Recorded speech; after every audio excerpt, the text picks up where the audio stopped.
네, 뉴스특보 이어가겠습니다. 2018 남북정상회담 평양. 오늘이 문재인 대통령의 사흘 일정 중에 마지막 날입니다. 지금 이 시각 오늘 아침부터요. 문재인 대통령과 김정은 국무위원장이 백두산을 등반하는 일정을 시작을 했습니다. 연장현 기자와 함께 얘기를 좀 나눠보도록 하겠습니다. 연장현 기자. 예. 오늘 백화원 영빈관에서 아침 일찍부터 좀 출발을 했습니다. 예, 맞습니다. 네네. 굉장히 이른 시간이었는데요. 네네. 아침 6시 40분에 백화원 영빈관에서 네네. 평양 순환공항으로 문 대통령 내외가 출발했습니다. 네네. 이때도 평양 순환공항까지 굉장히 긴 평양 시민들의 환송 행렬이 이어졌고요. 네네. 7시 27분에 평양 순환공항에서 공군 2호기를 타고 네. 삼지연 공항으로 백두산 인근에 있는 공항입니다. 아하. 그곳으로 출발했습니다. 일단은 평양 순환공항에서 삼지연 공항까지는 비행기로 이동을 했군요. 아하, 네. 예, 맞습니다. 네. 그리고 삼지연 공항에 8시 20분에 도착을 해서요. 네네. 10분 후인 8시 반부터 백두산 네. 장군봉을 향해서 아하. 본격적인 여정을 떠났습니다. 지금 이 모습이 이제 삼지연 공항에, 평양 순환공항에서 삼지연 공항으로 떠나기 전에 이제 모습인 것 같습니다. 예, 맞습니다. 네. 지금 비행기를 타기 전에 이렇게 그 평양 시민들의 환송을 받고 있고 꽃다발도 받고 김정수 여사에게도 꽃다발이 전달되는 모습 확인할 수 있습니다. 네. 지금 서울에는 비가 부슬부슬 내리고 있는데 저것도 지금 평양의 이 화면을 보니까 조금은 흐린 듯한 좀 구름이 껴있는 듯한 그런 모습이에요. 예, 그렇습니다. 백두산 인근 날씨를 조금 전에 윤영찬 국민소통수석이 브리핑에서 언급을 했었는데요. 네네. 최저 영상 2도 그리고 최고 온도 영상 20도 정도로 지금 예상이 된다고 합니다. 네. 최저 온도의 경우 2도이기 때문에 네. 다소 우리 문 대통령과 김정숙 여사가 도달했을 때는 조금은 네. 쌀쌀하게 느껴질 수도 있는 아하. 날씨가 될 것 같습니다. 네. 지금 이제 시청자분들은 아니 저 복장으로 올라가는 거에 하시겠지만 이제 현장에 가서는 이른바 트레킹 복장, 이 복장을 다 준비해 왔습니다. 그러니까 복장을 다 갈아입고 백두산 등반에 나서게 되는데 우리 시각으로 뭐 남과 북이 같은 시각이니까요. 8시 반에 이 장군봉 향해 장군봉이 이 백두산에 이 대한민국 이 한반도 측에서 정상이 장군봉입니다. 여러분 아시는 것처럼 백두산은 중국에서도 올라올 수 있잖아요. 그래서 이 한반도 쪽 북한 지역에서 올라갈 수 있는 정상이 바로 장군봉인데 8시 반에 장군봉을 향해 출발했고요. 오늘 오전에 있었던 백두산 일정 관련해서 윤영찬 국민소통수석의 얘기 한번 들어보시고 이어가 보도록 하겠습니다.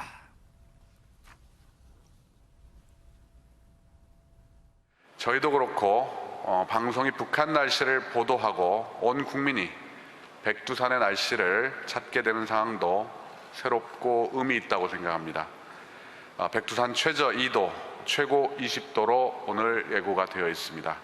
날씨가 쌀쌀할 수도 있겠습니다. 오늘 문재인 대통령은 7시 27분 평양국제비행장을 출발해 8시 20분 삼지연 공항에 도착했고 미리 와 있던 김정은 위원장 부부의 영접과 군악대, 의장대, 시민들의 환영을 받았습니다. 이어 8시 30분 장군봉을 향해 출발했습니다. 문 대통령 일행은 백두산 트레킹을 마친 뒤 삼지연에서 오찬을 하고 삼지연 공항에서 바로 성남공항으로 들어오게 될 겁니다. 한반도의 새로운 미래를 여는 좋은 소식을 전해드릴 수 있었고 앞으로도 더 노력하겠습니다.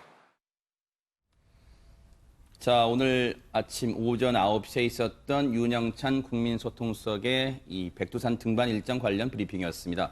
그런데 8시 반에 이 백두산 장군봉을 향해 출발했잖아요, 연장현 기자. 예. 그러면 지금 시각 앞으로 어떤 과정을 거쳐서 올라가는 거예요? 좀 소개 좀 해주세요. 예, 8시 반에 일단 공항 쪽에서 그러니까 8시 20분에 공항에 내렸죠. 그렇죠. 그 이후에 10분 정도 후에 출발한 것으로 지금 전해지고 환영 행사도 있는데. 했다면서 그러니까 한 10분 정도 걸린 것 같아요. 예, 맞습니다. 네. 그때부터는 버스로 해서 일단 이동을 시작합니다. 그리고 산 중턱까지 올라가서는 또 궤도 열차로 갈아타게 됩니다.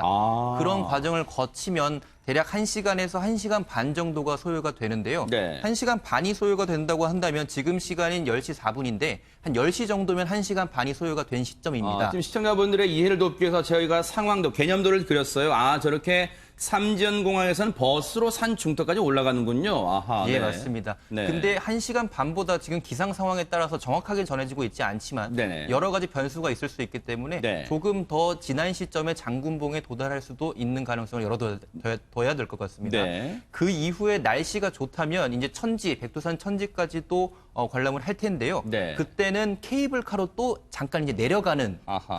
그 구간이 있습니다. 네. 그래서 날씨가 좋으면 천지까지 보고 다시 이제 산 밑으로 하산하는 일정입니다. 네.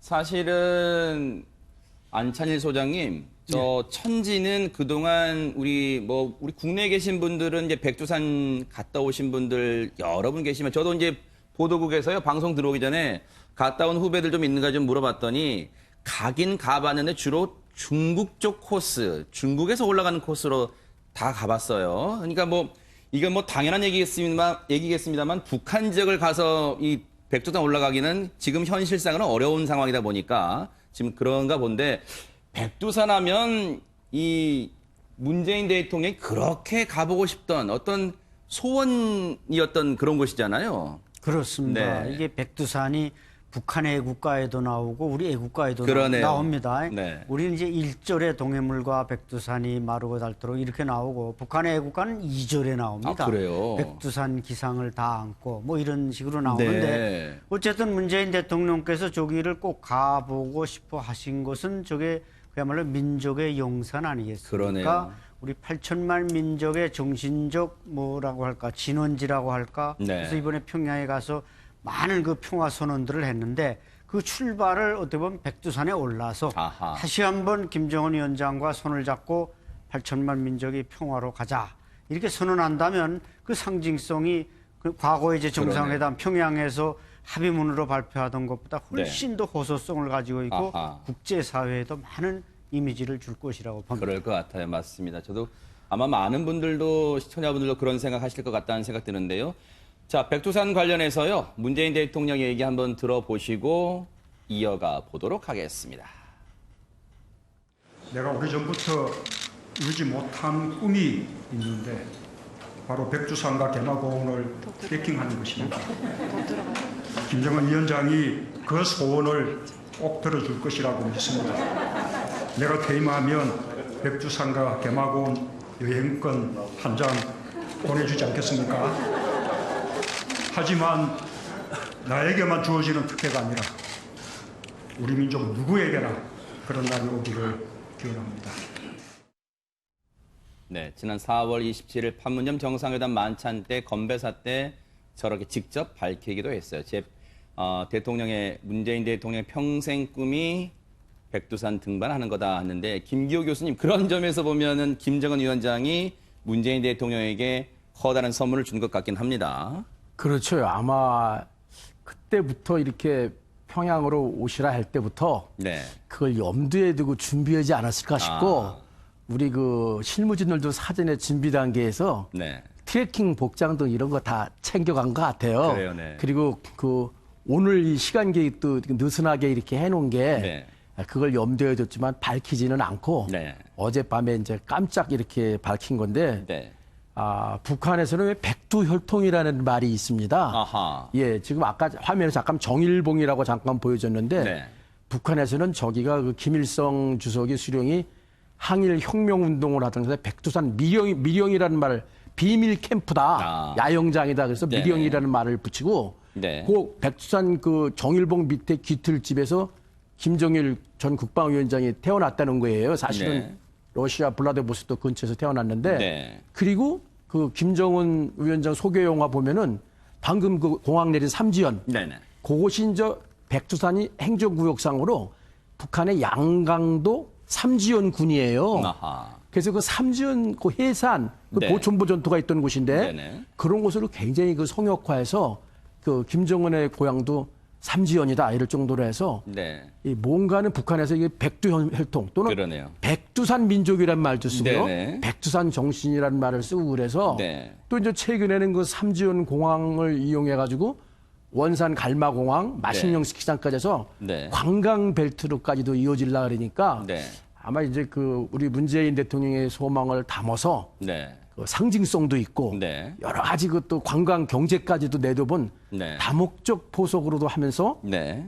이제 그 날씨가 좋아서 천지에 쓰게 되면은 거기서 또 양 정상이 뭔가 또 이벤트를 하게 되면은 이 그림이 뭐 우리 그 도보다리에서 봤던 거하고는 비교가 안 될 정도의 네. 그림이 그런 모습이 연출되지 않을까 그러네요. 그런 생각을 해봅니다. 앞서 그림도 잠깐 나왔습니다만은 참 이 백두산 천지의 모습이요 참 아름답습니다. 저도 개인적으로 한 번도 백두산을 가본 적이 없습니다만 이 화면으로만 제가 봤습니다만 저 그림을 보니까 참 가보고 싶다. 참 예쁘네요. 제가 한 20년 전에 네네. 그 중령 때 중국 쪽에 저기 가봤습니다. 네네. 중국 한 4분의 3 정도가 장백산이라서 중국 쪽에 걸쳐 있고 네네. 지금 장군봉 있는 그 우리 한반도 쪽으로는 4분의 1이 걸쳐 있는데 그렇군요. 저희들도 언젠가 빨리 이게 돼서 다 이게 그러니까요. 장군봉을 해서 또 기분도 좋게 장군 소리 네. 들으면서 가면 좋겠는데 저 천지가 항상 저렇게 개어서 열려 있는 게 아닙니다. 네.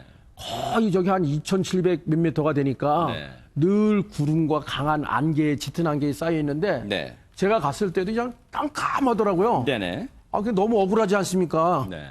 그래갖고 제가 그냥 부대찌릿하고 그냥 큰 소리로 호령을 했더니 잠깐 바람에 30초 정도에 갈라지더라고요. 예. 그래가지고 한번 딱 봤는데 그거 끝나고 나니까 바로 또 새까마져서 네. 지금 저기 보는 그 천지 그림은 아마 거기 있는 사람들이 늘 잠복하고 있다가 네. 날씨가 아주 좋을 때 그때 네. 찍은 맑았을 사진을 때. 예, 아하. 보여주는 것 같습니다. 네. 그래서 이번에 두 분이 가셨을 때 네. 날씨가 좀 지금 흐리긴 했지만 네. 거기가 좀 쫙 갈라져서 우리 민족의 앞이 이렇게 보일 수 있는 네. 그런 일이 좀 됐으면 좋겠습니다. 지금 앞서도 얘기 나왔습니다만은 백두산 천지의 날씨가 어떻다고 했습니까, 연장현 기자? 예, 일단 비가 온다거나 이런 소식은 들어오진 않고요. 네. 뭐 대체로 맑다 정도로 지금 전해져 오고 있습니다. 그래요? 그리고 네. 온도 같은 경우에 이제 영상권에 당연히 머물긴 하지만 최저 온도의 경우 2도, 영상 2도이기 때문에 조금은 쌀쌀하게 느껴질 수 있는 날씨입니다. 네. 안 소장님, 앞서 김정은 위원장 입장에서는, 북한 입장에서는 저곳이 이제 백두혈통을 상징하는 백두산이 이지 않습니까? 네.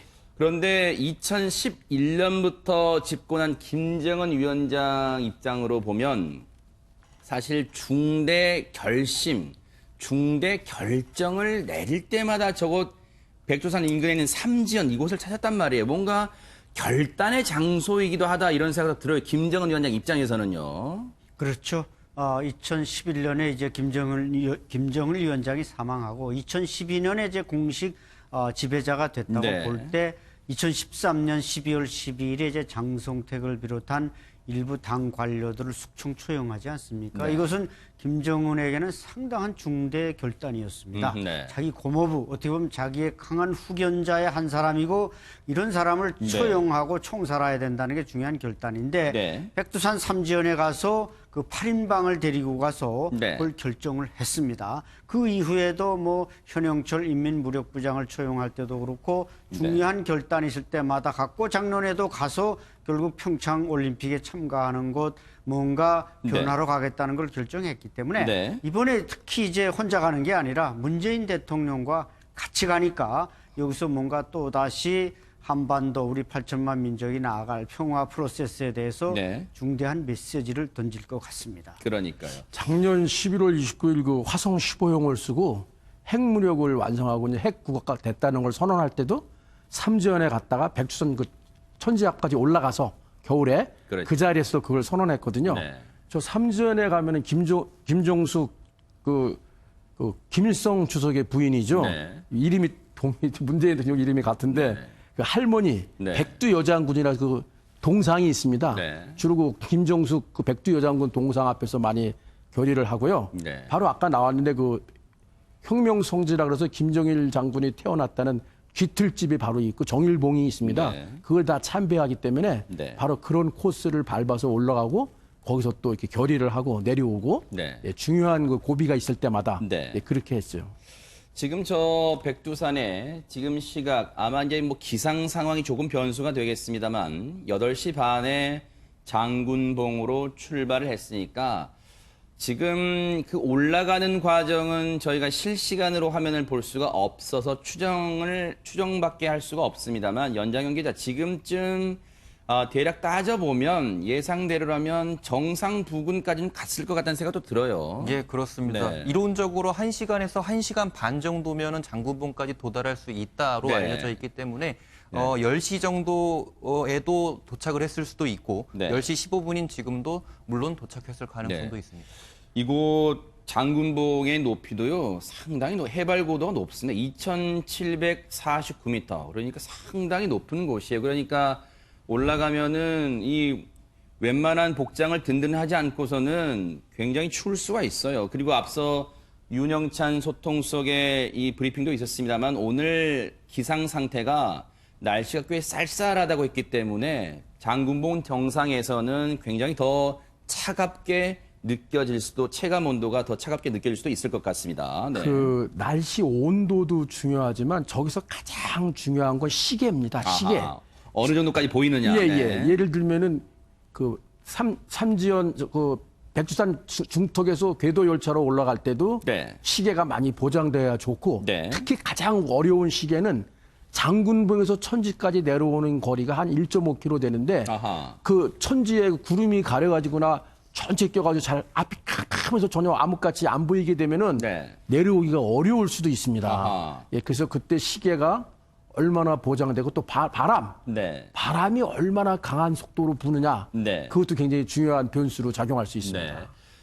이 4월 27일 판문점 정상회담 때도 물론 두 정상이 손을 맞잡고 이 하늘 높이 치켜 올렸습니다만, 그리고 어제도 두 정상이 손을 맞잡고 치켜 올린 장면을 연출했습니다만, 안 소장님, 만약에 저 백두산 정상 천지에서 천지를 뒤에 배경으로 놓고 두 정상이 또 손을 맞잡고 손을 쭉 치켜든다면 그것도 정말 역사적인 장면이 될 것 같다는 생각도 듭니다. 맞습니다. 그래서 아마 복장은 김정은 위원장은 지금껏 백두산을 오를 때마다 무슨 트레킹 복장이 아니고 코트에 털모자에 정장 차림을 그랬네요. 했습니다. 네. 그래서 아마 오늘도 정장 차림을 할 게 분명하고 네. 그러나 우리 문재인 대통령은 아마 정장 차림은 안 할 겁니다. 네. 최소한 이 뭔가 파카라든지 등산화라든지 뭔가 스포츠한 이런 모습을 네. 취할 텐데 네. 두 분이 거기서 이제 손을 잡고 네. 아니 그라 손을 높이 들어올리면서 네. 자 이제 우리 8천만 민족이 하나가 되고 네. 또 그러기 위해서 서로 총을 겨누지 말고 평화로 가자. 그러니까요. 이렇게 한다면 그 메시지가 네. 아마 한 70년 분단 국가가 어떻게 보면 그 장벽이 무너지는 순간이 되면서 평화의 첫 발자국, 진정한 첫 발자국이 되지 않을까 그렇게 기대합니다. 그러니까요. 또 네네, 이제 말씀하시죠. 뭐 또 서울 답방을 하신다니까 한라 백두에서 한라까지라 그러니까 아하. 아예 김정은 위원장도 한라산 백록담 맞아요. 같이 또 네. 두 분이 올라와서 거기서 또 한번 화답하는 식으로 네. 저런 행사를 한 차례 더 한다면은 네. 뭐 완전히 활용점정이 되겠죠. 그러네요. 네. 정말 좋은 의견 같아요. 왜냐하면 백두에서 한라까지란 뭐 노래도 있으니까요. 네. 그래서 한라산이 만약 이제 이 올해 안에 그 어제 두 정상이 합의한 것처럼요, 합의문에 밝힌 것처럼 서울 답방이 이루어진다면 이 대한민국 방문했을 때 한라산 등반하는 것도 한번 이벤트로 연출되는 것, 그런 날이 올 것으로 또 한번 예상을 해 보겠습니다. 자, 지금 시각이 이제 10시 18분이니까 뭐 이 시간 물리적인 예상대로라면 장군봉에 도달했을 것 같다는 생각도 해봅니다. 그렇게 되면 케이블카를 타고 천지 부근까지 이동하게 될 것 같다, 이런 생각도 해봅니다. 아직까지 연장윤 기자, 뭐 메인 프레스 센터를 통해서 이 구체적인 소식이 들어온 건 없죠? 예, 그렇습니다. 네. 지금 뭐 백두산 소식 관련해서는 들어오는 소식은 없고요. 네. 이도훈 한반도 교섭본부장이 외교부 소속인데 네. 지금 한반도 비핵화에 대한 관련 사안들을 지금 브리핑하고 있는 것으로 아하. 전해지고 있습니다. 그러니까 이 사실은 어제 합의문 두 정상이 9월 평양 공동선언 합의문을 서명을 하고 교환했잖아요. 거기에 나온 비핵화라는 부분을 김정은 위원장이 육성으로 처음 언급했다는 점에서 상당한 의미를 둘 수 있고 진전됐다는 평가가 지금 나오고 있습니다만, 그에 대해서 또 내외신 기자들의 많은 질문이 쏟아질 겁니다. 그래서 아마 한반도 평화교섭본부장이 또 이렇게 설명을 하고 있는 게 아닌가, 이런 생각도 듭니다. 이런 가운데요, 오늘 이제 연장윤 기자, 백두산 등반을 마치고 이제 거기서 이제 두 정상이 역사적인 장면을 연출한 다음에 이제 백두산을 내려올 거 아닙니까? 이후의 일정은 그럼 어떻게 되는 거예요? 일단 점심 식사를 당연히 해야겠죠. 아하, 네. 시간이 되면 해야 될 텐데 삼지연 식당에서 일단 오찬을 갖는다라는 네네. 일정까지는 나온 상태입니다. 하지만 이후에 그 식사 이후에 네. 몇 시에 출발을 해서 몇 시에 서울공항에 다시 아하. 비행기가 도착할지 이런 부분들 정확하게 아직 나오지 않은 연장님 기자, 지금 이 모습이 어떤 모습입니까? 이 모습은 오늘 아침에 이제 백화원에서 그 평양 순안공항으로 그 백두산으로 출발하기 위해서 차량을 타고 호위를 받으면서 또 평양 시민들이 이렇게 열렬하게 꽃술을 흔들고 한반도기도 지금 보이고 있는데요. 아하. 그런 열렬한 그러니까 환송 그 모습이네요. 행사를 받고 있습니다. 안찬일 소장님, 예.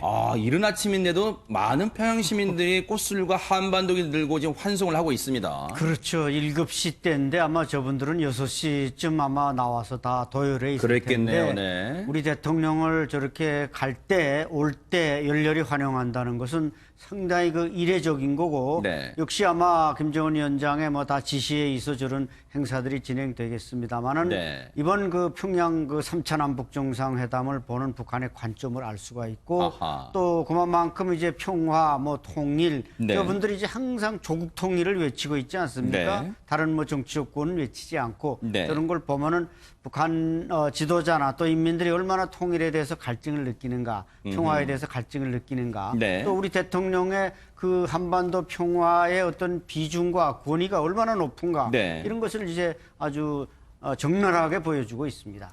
김기호 교수님, 예전 같으면 예전에 정말 우리 시각으로는 저런 장면 보면서 참 다 동원된 거야 뭐 이제 이렇게 다 폄하하거나 이제 그런 분위기가 많았습니다만은 사실은 이번에 이 북한 주민, 평양 시민들이 보여준 모습을 보면은 어떤 진정성도 많이 느껴진다 좀 그런 생각도 듭니다.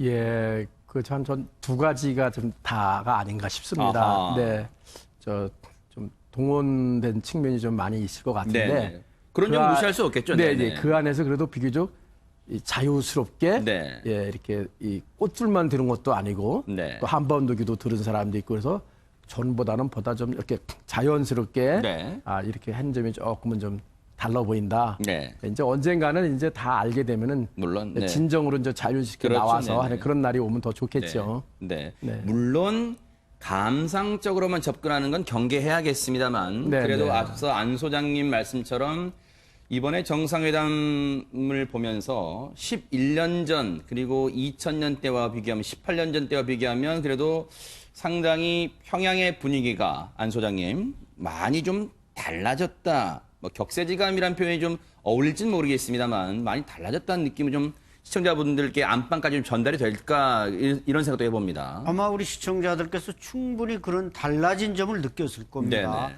뭔가 정치적으로가 아니라 진정한 동포의 정으로 하는 측면이 상당히 네네. 많았습니다. 그래서 심지어 지금 저렇게 환영을 받고 김영남 위원장이 또 공항까지 나오지 않았습니까? 네. 삼전에 가 내렸는데 삼전 공항에서도 또 군악대와 환송대와 의장대가 이렇게 네. 열렬하게 환영을 했다는 것은 네. 뭔가 우리 대통령을 국가 원수로서 모시려는 의지, 네. 또 공항에서 대통령 카카라는 호칭 네. 이런 것들은 뭐 일부 전문가들은 공항에 왜 인공기만 있고 태극기는 없느냐 이런 네. 표현을 하는 분도 있지만 그럼 우리 김정은 위원장이 이제 10월 달에 서울에 오면 그럼 우리가 인공기를 골 수 있느냐? 이건 아직 정서적으로 좀 남북한 주민들 사이에 좀 덜 아직 장벽이 좀 있는 건 사실 아니겠습니까? 네네. 따라서 절차적 문제보다도 그 본심, 네. 정성 이런 걸 더 중시한다고 할 때 네. 북한의 이번 정상회담을 바라보고 환영하는 분위기는 비교적 급진했다. 네. 그렇게 저는 평가하고 싶습니다. 어제 둘째 날요, 문재인 대통령과 김정은 위원장이 참 많은 시간을 함께 했는데 그 중에서도 상당히 의미를 지금 두고 있는 게 언론들이요. 연장현 기자, 예. 평양의 5일 경기장을 문재인 대통령과 김정은 위원장이 나란히 방문해서 뭐 공연도 같이 봤습니다만 거기서 정말 어떤 의미 있는 문재인 대통령의 의미 있는 일이 이루어졌다면서요. 네, 맞습니다. 어제 밤 9시 정도부터 밤 10시 반 정도까지 문 대통령 내외 그리고 김정은 위원장 내외가 함께 5월 1일 경기장에 있었습니다. 아하. 그곳에서 빛나는 조국이란 제목의 대집단 체조 공연 바로 저 장면이네요. 네네. 예, 맞습니다. 지금 나오고 있는데요. 네. 저 공연을 함께 관람하고 관람 이후에 문재인 대통령 그리고 김정은 위원장이 각각 연설을 하기도 했습니다. 네. 이 연설에서 일단 김정은 위원장 같은 경우에는 네. 문 대통령을 굉장히 치켜 세워줬습니다. 여러 가지 한반도의 평화가 정착이 되고 있고 긍정적인 남북 관계의 앞으로의 길로 나가는 과정에서 네. 문 대통령의 노력이 있었기 때문에 네. 지금의 상황도 가능했다. 네. 열렬히 박수를 쳐달라라고 네. 평양 시민들에게 유도를 하기도 했고요. 네. 문 대통령이 이어서 이제 연단에 올라서 화답을 했는데요. 네. 문 대통령 같은 경우에는 지금 일단 굉장히 평양 시민들과 김정은 위원장에게 감사의 표시를 보냈습니다. 네. 그리고 5천 년 동안 지금 함께 했는데 70년 정도를 지금 떨어져 이게 분단이 돼 있다. 네. 앞으로는 다시 이러한 과거를 청산하고 다시 온 결애가 하나의 네. 결애로 하나의 민족으로 해서 같이 살아가는 날이 되기를 기원한다라는 취지의 말을 네. 했습니다. 대한민국 대통령으로서는요, 사상 처음으로 평양 시민들 앞에서, 북한 주민들 앞에서 첫 연설을 한 문재인 대통령의 얘기 들어보시고 이어가 보도록 하겠습니다.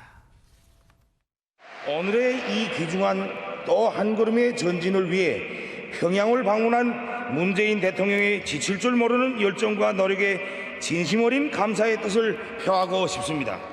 이 순간 역시 역사는 훌륭한 화폭으로 길이 전할 것입니다. 우리 모두 문재인 대통령에게 열광적인 박수와 열렬한 환호를 보내줍시다. 우리 민족은 우수합니다. 우리 민족은 강인합니다. 우리 민족은 평화를 사랑합니다.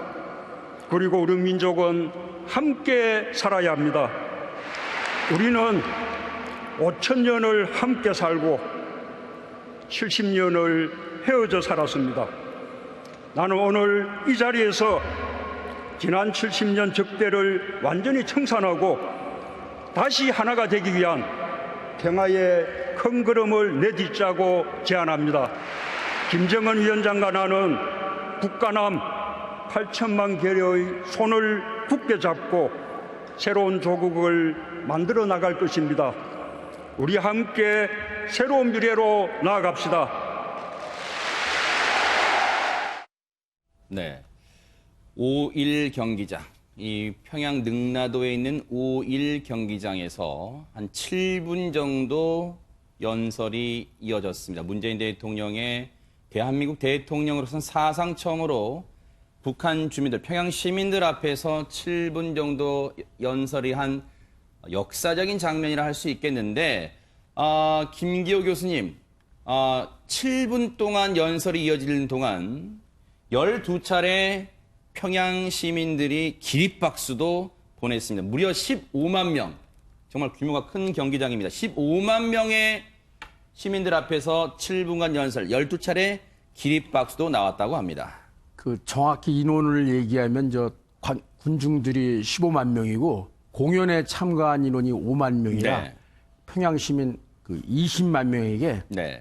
그 정말 역사적인 정말 그 이번에 그러니까 그 문장도요.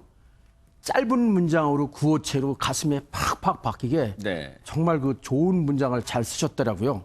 5천 년 동안 같이 살았고 단지 70년만 떨어져 살았는데 네. 이제 새로운 조국을 새로운 미래를 위해서 다시 하나가 되기 위해 평화의 큰 걸음을 걸어야 되겠다 하시고 아주 중요한 두 가지를 20만 평양 시민을 향해 증인으로 삼으셨어요. 이게 뭐냐면은 양 정상 간에 공동 선언한 것을 평양 시민에게 다 알림으로써 네. 저분들이 다 증인이 되게끔 만드신 큰 일을 하신 건데요. 네. 첫 번째는 다시는 전쟁의 위협이 없도록 그렇게 평화를 가기로 했다. 네. 두 번째, 이 땅이 다시는 핵무기나 핵 위협의 공포로부터 없는 그런 땅으로 만들기로 손을 잡았다.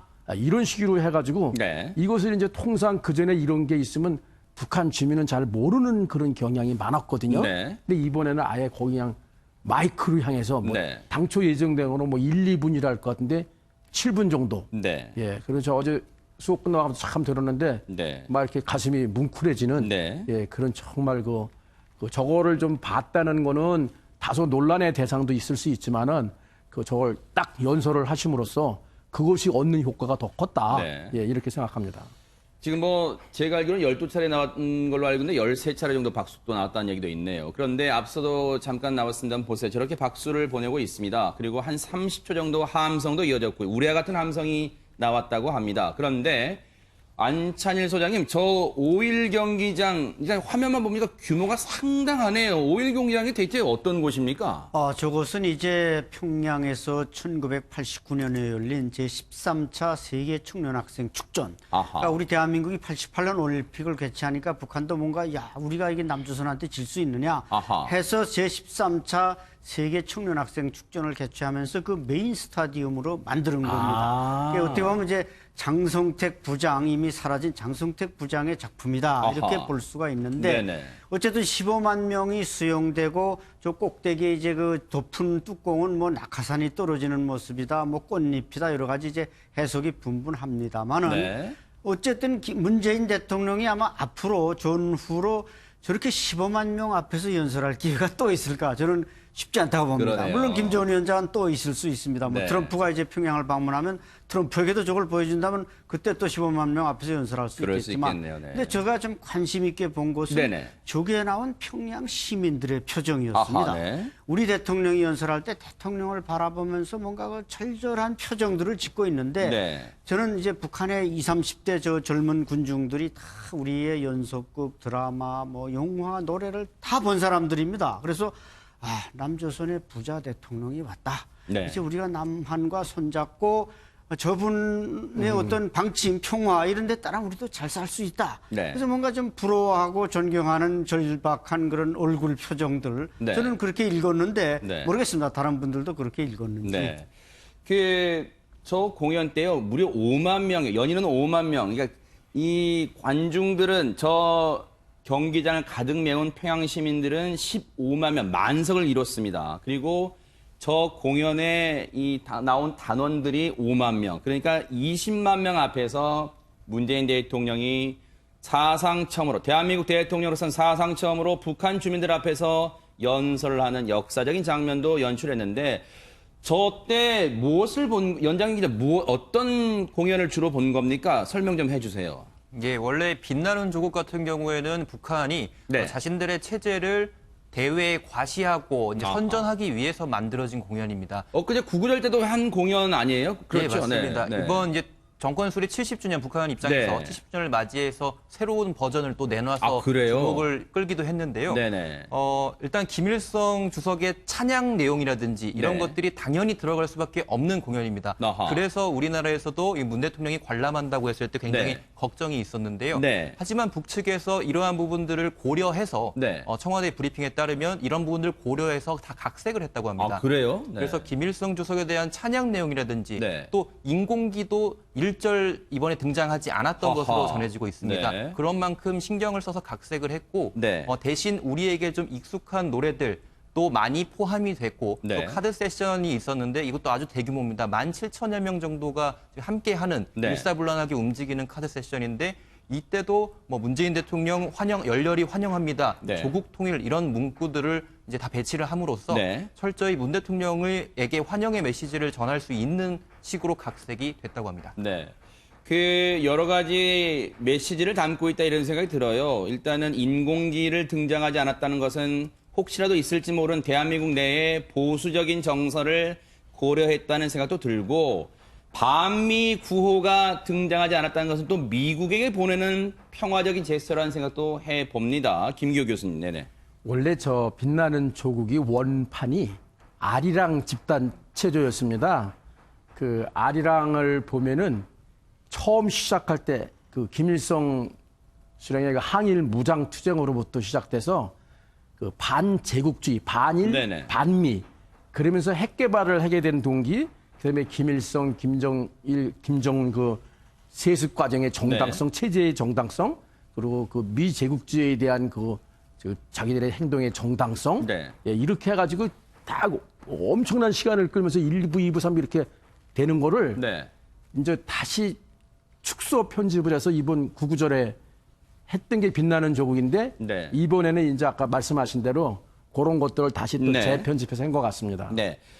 저 북한이 자랑하는, 대표적으로 자랑하는 빛나는 조국을 비롯한 여러 가지 공연을 본 뒤에 우리 특별 수행원 자격으로 간 연예인분들도 계시잖아요. 그리고 북한 평양 시민들의 반응 한번 들어보시고 이어가 보도록 하겠습니다. 보지 못했던 무대여가지고 제가 여태까지 보지 못했던 그런 스케일의 무대를 보는 내내 넋을 놓았던 것 같아요. 통일 관련된 문구를 마지막에 이렇게 딱 넣었을 때 엄청 감동을 많이 받았던 것 같아요. 주변 사람들, 이제 양옆에 있는 분들 표정을 봤는데 다들 엄청 진심으로 감동받아 이런 역사적인 어떤 순간을 실제로 이제 눈앞에서 그 광경을 목격했다는 것 자체만으로도 너무나 영광스러운 것 같습니다. 반갑습니다. 멋진 공연 보여주셔서 정말 감사하게 생각해봤습니다. 감동이었습니다. 통일이 당장 되는 것 같습니다. 예, 그러니까 통일을 빨리 오게끔 듣고 우리가 노력해야 할 것 같습니다. 예, 알겠습니다. 고맙습니다. 통일을 더 빨리 앞당겨 주길 바랍니다. 네. 저 모습, 앞서 연예인, 우리에게 친숙한 연예인입니다만, 뒤에 이 평양 시민의 얘기는 또 많은 분들이 또 흐뭇하게 또 쳐다보셨을 것 같은데, 사실 안찬일 소장님, 빛나는 조국이라고 이제 북한이 대표적으로 예전에 아리랑을 버전을 바꿔서 각색도 한 거, 새로 업그레이드 했다고 하는데, 저 공연에서 뭔가 남과 그리고 미국을 배려한 쪽으로 각색을 했다는 점은 우리가 또 어떻게 좀 해석을 해볼 수 있을까요? 네, 그것은 이제 말하자면 평화, 네. 그러니까 대미 관계, 우리 남북 관계에서 어떤 대결보다는 이제 평화, 현상 유지 이것을 지금 북한이 원하고 있습니다. 아하. 사실상. 그리고 이제 빛나는 조국은 이제 김기호 교수님 설명을 잘해 주셨지만 원래 68년 그러니까 북한 정권 수립 20주년 때 빛나는 조국이라는 매스 게임이 있었습니다. 네. 그러다 이제 아리랑으로 확산이 되고 그러나 아리랑은 너무 많은 비중과 또 어린이들의 공부 이런 거로 있어서 김정은 위원장 2013년에 중단시키지 않았습니까? 네. 이번에 다시 이제 구구절 70주년을 맞으면서 네. 저걸 준비했는데 네. 다시 이제 뭔가 우리 남북 정상회담도 열리니까 역시 우리 대표단을 우리 네. 대통령과 대표단을 상대로 해서 줘야 된다. 이런 네. 측면에서 이제 어떻게 보면은 이 버전이 그냥 대결과 경쟁 이런 군사적인 이런 것보다는 평화스럽고 또 융합되고 이런 버전을 보여줬기 때문에 우리 대통령도 아마 좋다 그러면 보자 이래서 네. 이제 보게 됐는데 네. 아마 앞으로 미국이나 과거 이제 울브라이트 미국 국무장관도 평양에 가서 2000년에 네. 그 아리랑 공연을 보고 일단은 그 내용은 이제 언어 소통이 잘한데 모르겠지만 네. 그 사이즈나 이런 데 상당히 압도당하고 감동을 받았다고 말했습니다. 아하. 예, 저는 저런 걸 볼 때마다 네. 저게 절대 바람직스러운 어떤 것은 정치 선전이라는 측면에서는 우리가 배제해야 되겠지만 북한의 저런 장점들 또 우리의 네. 어떤 우월한 이런 체제, 제도 이런 것을 융합하고 수렴하는 게 결국 통일이 아니겠는가 네. 이런 생각이 듭니다. 지금 저렇게 대규모 공연, 평양에 드론쇼, 이번에 드론까지 띄워서요, 연장현 기자.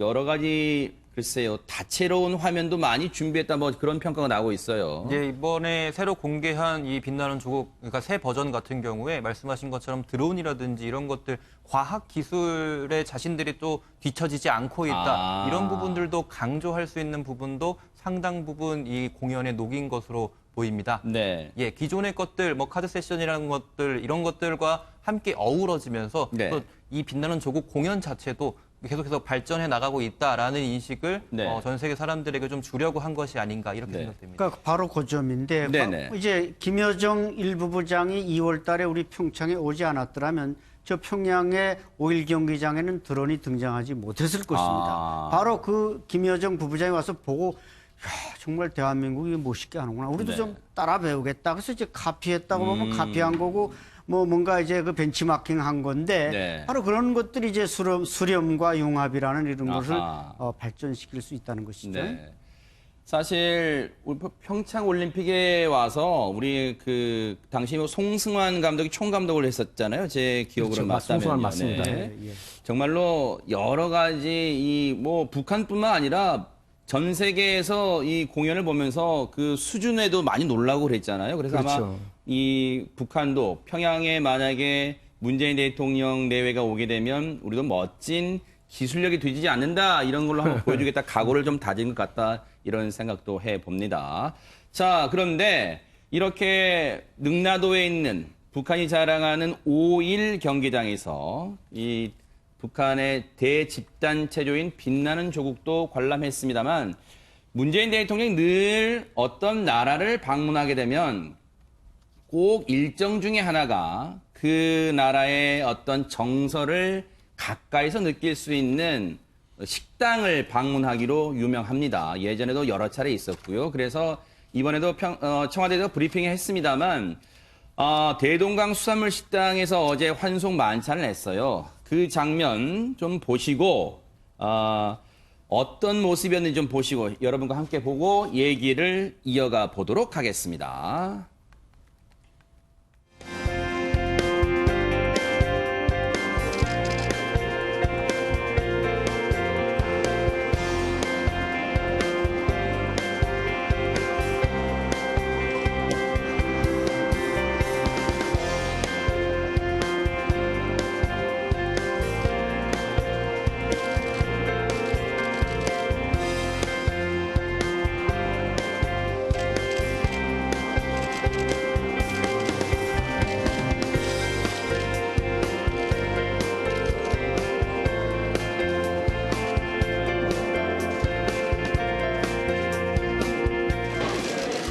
음식이 맛있습니까? 우리도 여기서 마담 보러 왔습니다. 포장한 지 얼마 안 됐죠? 문을 연 지 얼마 안 됐죠? 아마 예, 앉으십시오. 아마도 오늘 이렇게 우리가 다녀가고 나면 훨씬 더 유명한 곳이 되지 않겠습니까?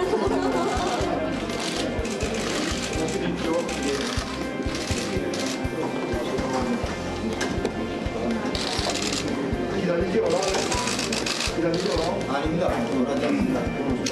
그러니까 식사 오셔서 자리가 나게 들었습니다. 얼마나 들어야 돼요?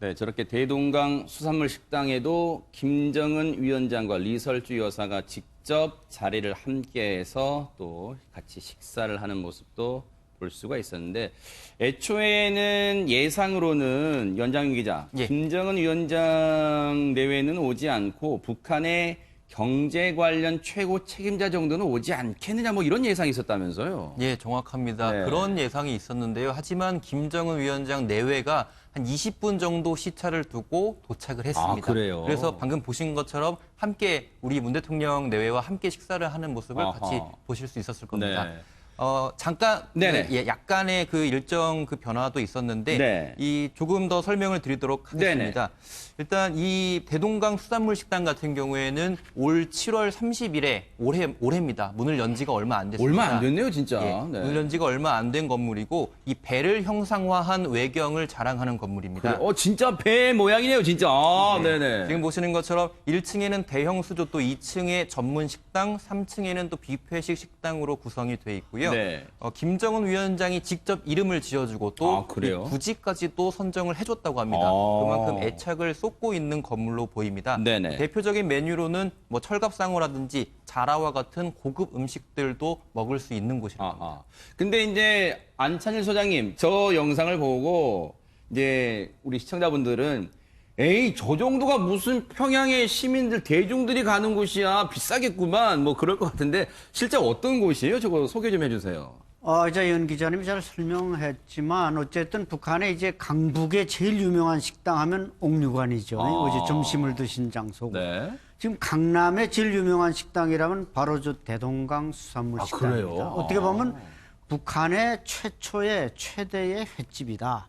북한은 뭐 평양 아니라 총진 함흥 어디 가도 사실 횟집다운 횟집이 없었습니다. 그래요? 왜냐하면 회로서 북한 주민들이 뭐 다른 수산물도 부족한데 회를 이렇게 대중적으로 식사한다는 건 아직 좀 냉동시설이나 운반시설로 볼 때 부족한 면이 많습니다. 네. 근데 이제 김정은 시대에 들어와서 뭔가 좀 치적과 또 북한 네. 주민들의 생활 향상을 위해서 저런 걸 만들다 보니까 네. 아까 그 보셨지만 막 자리가 없어서 지금 막 줄을 서 있다시피 하는 그런 모습들에서 네. 역시 이제 평양 주민들의 생활도 조금씩 향상되고 있구나. 네. 또 우리 대통령이 가서 찾았으니 남조선 대통령이 왔다 간 자리고 또 김정은 위원장은 아마 저걸 이제 오픈할 때 한번 가보고 아마 두 번째로 갔을 겁니다. 네. 그죠? 명성이 이제 아주 더 높이 올라가게 네. 됐습니다. 앞서 뭐 문재인 대통령이 직접 이렇게 저곳을 찾은 주민과 또 얘기를 하는 과정에서 아니 이 정도면 오래 기다려야 되는 거 아니야 했더니 일 없습니다 이렇게 그게 뭐 괜찮다는 얘기죠 북한 말로. 네. 괜찮습니다 오래 기다리지 않는다 아마 그런 얘기를 하는 것 같아요. 근데 김기호 교수님 네. 아마 이제 물론 이제 저것이 이 평양 말고 북한의 다른 지역에 비해서는 그렇게 이 다른 지역 주민들이 봤을 땐 대중화된다고 볼 수는 없겠지만 어쨌든 문재인 대통령이 꼭 그 나라를 가게 되면 북한 주민과 이렇게 접촉면을 넓히는 그런 의미에서는 뭐 상당한 의미가 있는 장소로 좀 다가오는 것 같습니다. 그렇죠. 네. 사실은 북한에서 숨기고 싶은 것도 있을지 모르잖아요. 그럴 수 있어요. 예, 네. 네, 그런 것도 이렇게 허용한 것도 있고, 네. 또 경호 문제 같은 것도 좀 어려울 수 있어서 네. 거기 시민들이 이용한다면 시민들에게 불편을 초래할 수도 있는데 네. 예, 그런 것까지 이렇게 좀 배려한 점. 네. 예, 물론 이제 서민들이 가는 곳은 아니지만 네. 그래도 이제 평양 시민들 중에서 괜찮은 시민들이 저기 자주 찾는 곳이니까요. 네. 북한이 그 식량 사정이 안 좋아서 김정은 시대에 들어와서 이 양어장하고 수산업을 굉장히 많이 강조하고 있습니다. 그랬다면서요. 네, 그래서 이 군부대들도 또 이렇게 심지어 네. 양어 수산업을 하고 있고, 네. 이 우리도 있지만 이 회 같은 거는 내륙 지방에 있어 안 먹어본 사람은 잘 안 먹지 않습니까? 이 네. 바닷가를 끼고 있는 사람들은 잘 먹는데, 네. 이제 이제 차츰 이제 저게 확산되면은 네. 북한 주민도 잘 먹지 않을까 싶습니다. 네. 전에 김일성 저도 뭐 이밥에 쇠고기를 좀 먹였으면 좋겠다 네. 이런 말을 자주 했다는데 네. 아마 이제 저런 것들이 널리 확산돼 가지고 네. 잘 먹고 그러면 좋지 않겠나 네. 싶습니다. 근데 연장현 기자 어제 사실은 남과 북의 정상이 하루에 2끼를 먹었어요. 네. 옥류관에서 점심 먹었잖아요. 예, 맞습니다. 네. 일단 점심 식사는 옥류관에서 그 유명한 평양냉면을 비롯해서 네. 이제 옥류관 음식들을 함께 했고요. 이때도 마찬가지로 그 김정은 내외랑 말씀하신 것처럼 위원장 내외. 예, 위원장 내외와 함께 식사를 한 것으로 전해졌습니다. 네. 이만큼 굉장히 이번에 문 대통령 내외 그리고 김정은 위원장 내외가 아주 막 긴 시간을 함께 그러니까요. 보내면서 서로 친밀감도 쌓고 네. 또 이런 부분들이 긍정적으로 앞으로 네. 있을 뭐 한반도 평화 네. 정착이라든지 조금 더 긍정적인 효과를 거둘 수 있을 바로 것으로 저 기대됩니다. 모습이네요. 지금 옥류관에서 또 평양이 자랑하는 북한이 자랑하는 평양냉면으로 유명한 앞서 우리 안 소장님 말씀처럼 대동강 북쪽 강북에서는 옥류관이 유명하고 대동강 남쪽 강남에서는 대동강 수산물 식당이 유명하고 지금 그 얘기 하셨는데 진짜로 평양냉면 저는 진짜 평양냉면 안 먹어봤습니다만 어떻습니까 맛이? 글쎄, 이제 냉면도 뭐 시장이 반찬이라고 얼마나 배가 고프냐. 네네네. 여기에 따라서 다른데 네. 아마 우리 대통령이 갔으니까 좀 특별하게 했겠지만 뭐 냉면이라는 게 거기서 거기지 뭐 얼마나 더 특별하겠습니까. 네. 근데 이제 항상 이렇게 식사를 같이 하면 우리가 이제 보통 사람들도 친해지지 않습니까? 네. 근데 저렇게 두 내가 와서 우리 대표단 수행원 모두와 함께 식사를 하니까 저 분위기가 우선 좋고 또 냉면이라는 게 이제 북한에서는 그렇게 우리는 냉면이 대중화돼 있지만 네. 북한은 또 이제 옥류관 냉면 하면 정말 줄 서서 먹어야 되는 그래요? 식단입니다. 그래서 뭐 이 소 한 마리를 삶을 수 있는 쇠솥에다가 네. 이렇게 이 쇠솥이 보통 한 4개 이상이 걸려 있다고 합니다. 그래요? 그래서 거기서 육수를 육수를, 내고 그래서 이제 냉면을 만들고 지난번 이제 몰다고 하면 안 되겠구나 그러면서 이제 판문점에서 했는데 네네. 그때는 이제 그 가마가 다르고 그러니까 아마 냉면 맛이 제대로 판문점에서 드신 건 안 났을 텐데 이번엔 아마 제대로 된 오리지널 냉면을 드셨으니까 네. 평가도 좀 달라졌을 겁니다. 네네. 저희가 왜 인간관계에서 누구한테 초대를 받아서 어디 가서 누구와 함께 어떤 메뉴를 먹었느냐 그런 거 가지고도 얼마나 이 사람이 나를 가깝게 해주느냐. 싫은 사람하고는 마주 앉기도 싫은데 몇 끼 계속 밥 먹을 수 그러네요. 있겠습니까? 네네. 근데 이게 그전에 우리 언론에서 문제가 됐던 게 문 대통령 중국 가셨을 때 식사를 제대로 대접받지 못하니까 네. 뭐 홀대받았다는 말도 하지 않았습니까? 이른바 혼밥 먹었다고 막 혼밥 또 먹었다고. 났잖아요. 예. 네. 그러니까 중국 같은 데는 조대로 모셔가지고 네. 그 뭐 메뉴가 뭐 또 어떤지는 모르겠지만 네. 같이 이렇게 시진핑 주석과 했을 때 환대받았다 그러는데 이번에는 지금 말씀하신 대로 강북 강남에서 가장 유명한데 또 점심 저녁 네. 또 같이 이렇게 와서 또 저렇게 최고 네. 좋다는 이런 걸 하다 보니까 정말 환대했다는 네. 예, 그런 또 친밀감을 과시했다는 아하. 제가 우리 앵커님하고도 좀 한번 식사하시죠 고마우면 네. 제가 자연스럽게 그 말 나오지 않겠습니까? 아하, 네. 예, 그런 거를 좀 보여준 게 아닌가 싶습니다. 그러니까요. 지금 안 소장님, 이게 이 남한에도 곳곳에 평양냉면 전문점이라고 이제 간판 내걸고 이제 장사하시는 분은 계시잖아요. 영업하시는 분들. 근데 지금 이제 면 색깔 보면은 제가 주변에 이 식당에서 보는 면 색깔 보면 짙은 색 같다는 생각이 드는데 혹시 차이점이 있나요? 어떻습니까? 예, 원래 옥류관 냉면이 저렇게 시커멓지 않았습니다. 우리 서울에서 파는 우리 대한민국 나라 우리 전체에서 파는 냉면처럼 이렇게 맑고 약간 갈색이죠. 메밀이 네네네. 들어가니까. 근데 저게 언제부터인가 한 지금 10여 년 전부터인가 고난의 행군 뒤부터 저게 시커매졌습니다. 그래서 저는 저게 고구마 전분이 들어가면 저렇게 시커매지거든요. 감자나 고구마 전분이 들어가지 않았는가 이런 생각이 드는데 그래서 생각하는 게 적어도 우리 대통령이 간다면 오리지널 메밀냉면을 내놔야 될 텐데 왜 시커먼 냉면을 내놓는가. 뭐 어떤 분들은 너무 메밀을 많이 넣어서 저게 시커멓다고 하지만 절대로 메밀을 많이 넣어도 저렇게까지 시커머지지는 않습니다. 따라서 저는 저 색깔에 대해서 조금 더 과학적인 해명을 이번에 갔다 온 분을 만나서 좀 들어야 되겠고 어쨌든 뭐 다 이제 차범근 감독이나 저걸 드셔보고 뭐 맛이 좋다 이렇게 말하지만 사실 뭐 서울의 냉면이 저 옥류관 냉면에 그게 짝지지는 않습니다. 네. 그저께 우리 먹은 냉면은 그 색깔이 좀 저보다 그 정상적인 좀 밝은 냉면 색깔이었죠. 색깔이죠. 밝은 그럴 색깔. 텐데. 안 소장님 냉면 좋아하시더라고요. 끝나고 같이 가서 우리 그러니까요. 냉면 잘하는 집 갔는데 우리나라에서 냉면 잘하는 집을 다 꿰뚫고 계시더라고요. 그러세요? 네. 예. 근데 확실히 국내 평양냉면 전문점에 비해서는 색깔이 좀 짙다는 생각을 좀 해봅니다. 그렇죠. 화면상으로 봤을 때요. 그런데 이 문재인 대통령과 김정은 위원장의 이른바 스킨십이 많이 하면서 가까워졌잖아요. 원래도 뭐 이 친교는 많이 있었습니다만 김정숙 여사와 리설주 여사도 이번에 많이 곳곳을 같이 대동하고 이제 같이 동반하면서요. 또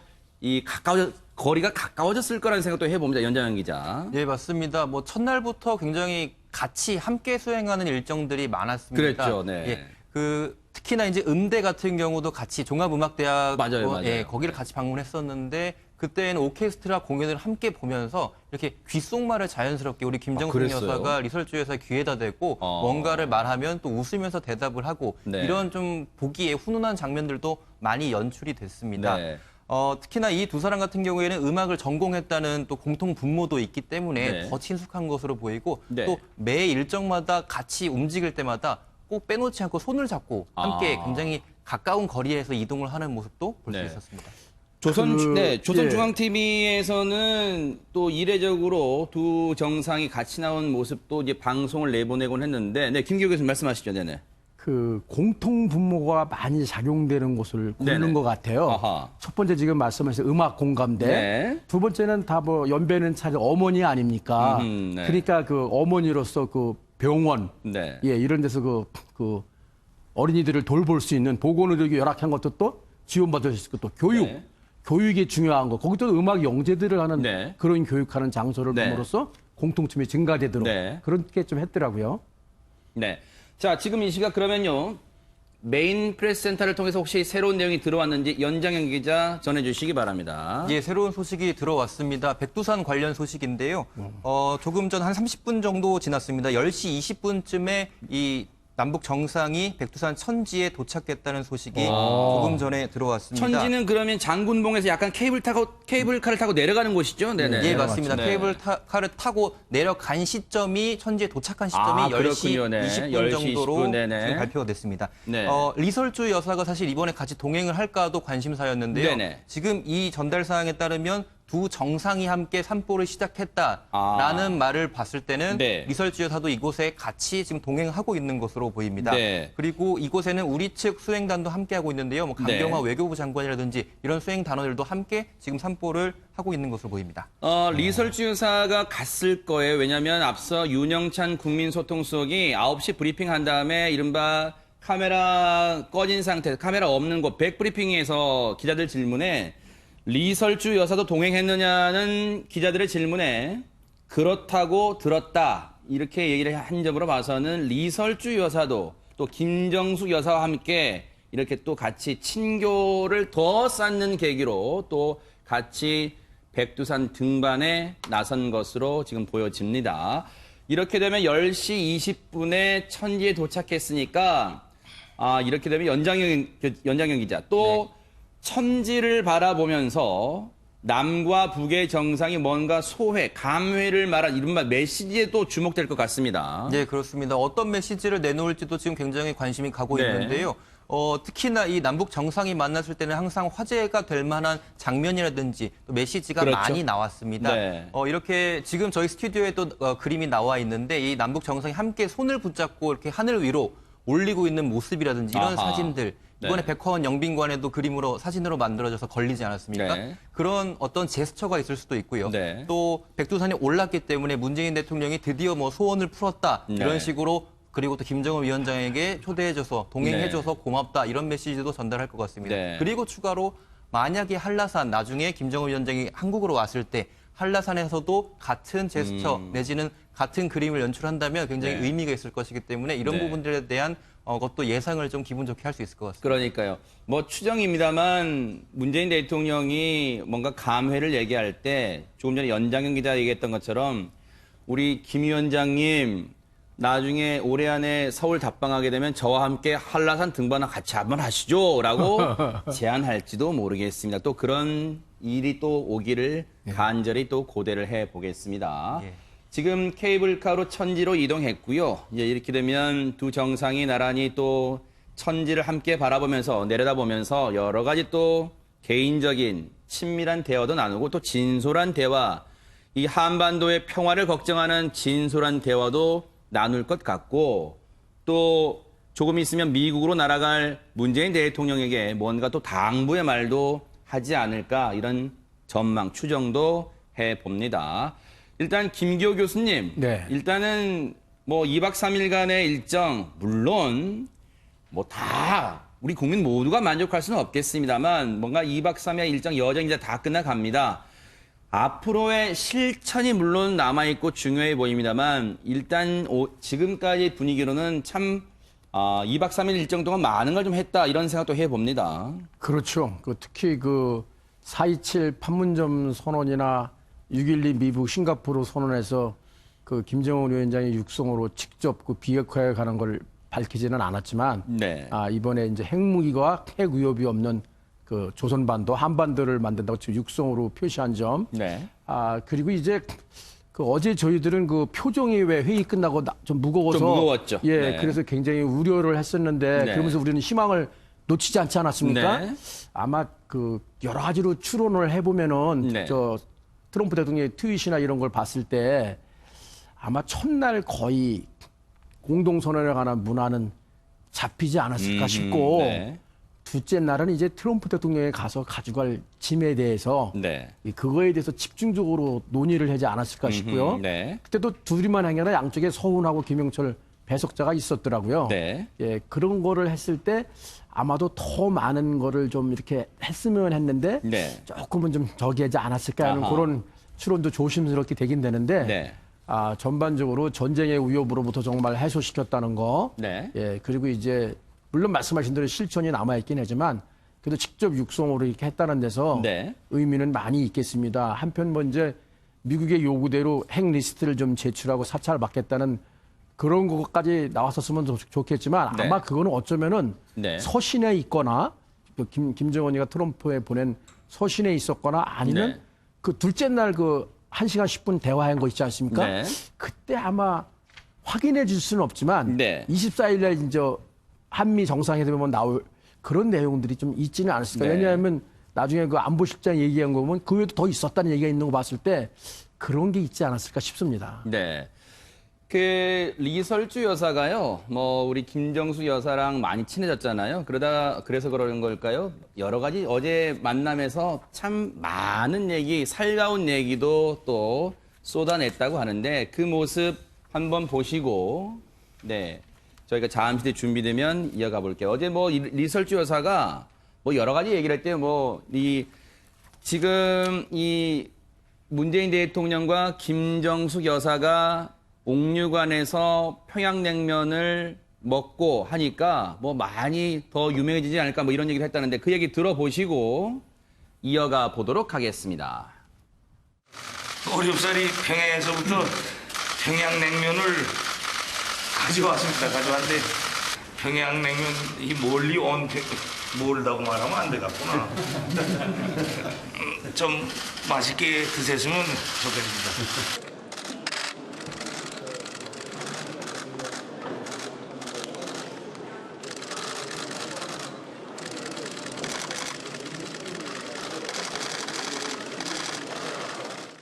그 이후로 우리나라 찾아오는 외국 손님들이 다 냉면 소리 하면서 냉면 달라는 말입니다. 굉장히. 네. 냉면 달라고 하니까 아마 그래서 그런지 옥류관 냉면이 연장형 기자 뭐 더 유명해졌다 지금 그런 뉘앙스로 얘기를 하고 있어요. 네, 그렇습니다. 사실 뭐 우리 회사 충무로에도 이런 냉면 아주 유명한 집이 있는데요. 네. 저도 한번 거기 가서 먹으려고 하면 네. 그 줄을 한 1시간 정도는 서서 네. 먹어야 기다려야 먹을 수 있을 정도로 굉장히 특히 뭐 남북 인기가 정상이 많습니다. 만나면 더더욱 줄이 길어진다면서요, 네. 네, 이런 이슈가 또 한 번 더 있고 나면 우리 네. 국민들이 또 관심이 한 번 더 생길 수 있기 때문에 그때는 또 줄이 더 길어지는 게 사실이고요. 네. 뭐 그때는 또 이제 사장님들의 표정도 밝아지지 않을까 네. 예상이 됩니다.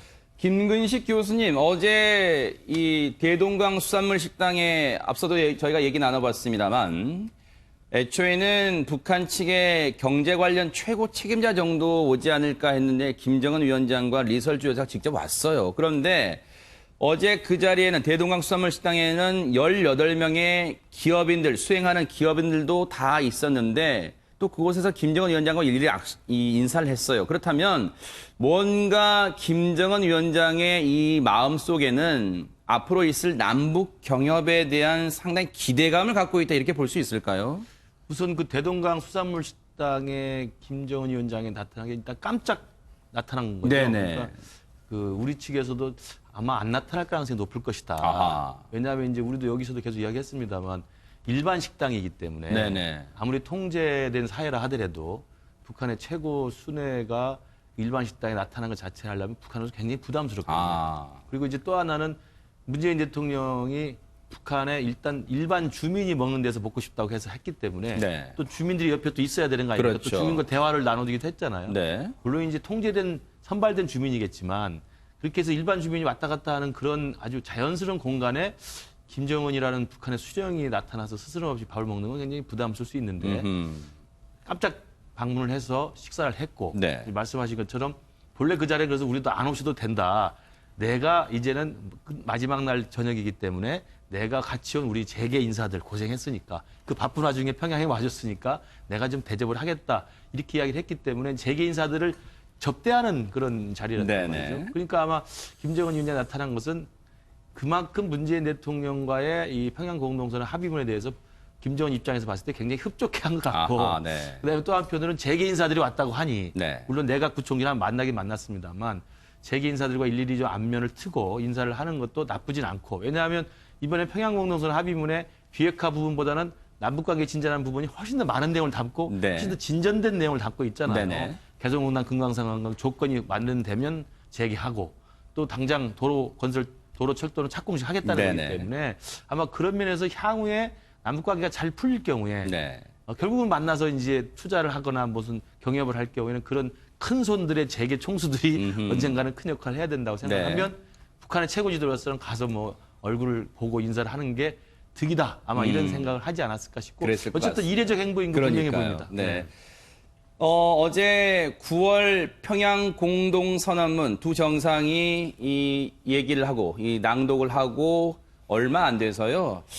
굳이 시간으로 따지면 한 1시간 반 안쪽, 1시간 반도 못 걸렸습니다. 바로 미국의 트럼프 대통령이 이 남북 정상회담에 관한 입장을 트위터로 밝혔는데 그만큼 트럼프 대통령 입장에서도 이 남북 정상회담에 합의된 내용에 촉각을 곤두세웠다 이런 평가를 할 수 있을 것 같은데 연장현 기자, 트럼프 대통령의 그 반응 좀 일단 짚어주시고 얘기를 이어가 볼까요? 예, 말씀하신 것처럼 굉장히 빠른 시간 내에 이 반응이 올라왔습니다. 예, 트럼프 대통령의 트위터를 통해서 이제 확인이 됐는데요. 네. 일단 김정은 위원장이 최종 협상을 거쳐서 핵사찰을 허용했다라는 표현을 썼습니다. 아하. 그리고 국제 전문가들이 참관하면서 네. 그 동창리 이제 미사일 발사대 그 시험장이 있는데 여기 네. 해체하겠다고 했는데 그 부분에 대한 언급도 있었고요. 네. 그리고 2032 하계 올림픽을 공동 개최를 좀 추진하겠다라는 내용도 특별히 언급을 하면서 아주 네. 흥미롭다라는 표현을 아하. 쓰면서 트럼프 대통령이 의견을 밝혔습니다. 네.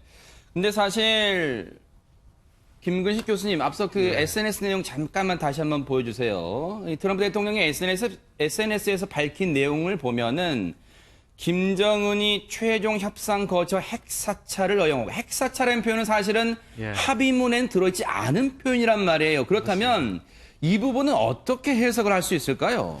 그러니까 저 부분이 이제 논란의 여지가 있는 부분인데요. 네. 인스펙션이라고 했단 말이에요. 아하. 그러니까 사찰이라는 것은 사실은 우리가 특히 핵 문제와 관련된 사찰은 굉장히 엄격한 절차가 있는 겁니다. 네. 사전에 사찰하려면 사찰을 받는 대상국이 사찰을 받을 것들 미리 제출을 해야 되고 아하. 그 제출받은 쪽에서 그것들 미리 가서 점검을 해서 그 전과 후를 정확히 타산을 해보고 그 전에는 이런 상태였는데 후에는 완전히 없어졌다는 것을 확증해 줘야 되거든요. 아하, 네. 인스펙션이라는 절차가 굉장히 복잡한데 네. 아마 트럼프 대통령이 저 부분에 착각이 있었던 걸로 저는 생각을 하는데 네. 왜냐하면 트럼프 대통령이 이 북핵 문제나 한반도 문제에서 착각이 있었던 게 한두 번이 아니거든요. 네. 실수하거나 이런 네. 거는 주한미군 규모나 숫자 갖고도 계속 이 숫자가 바뀝니다. 네. 그리고 이게 며칠 전에 친서가 온 건지 이게 지난주에 온 건지 계속 숫자가 바뀌기도 하고 그래서 네.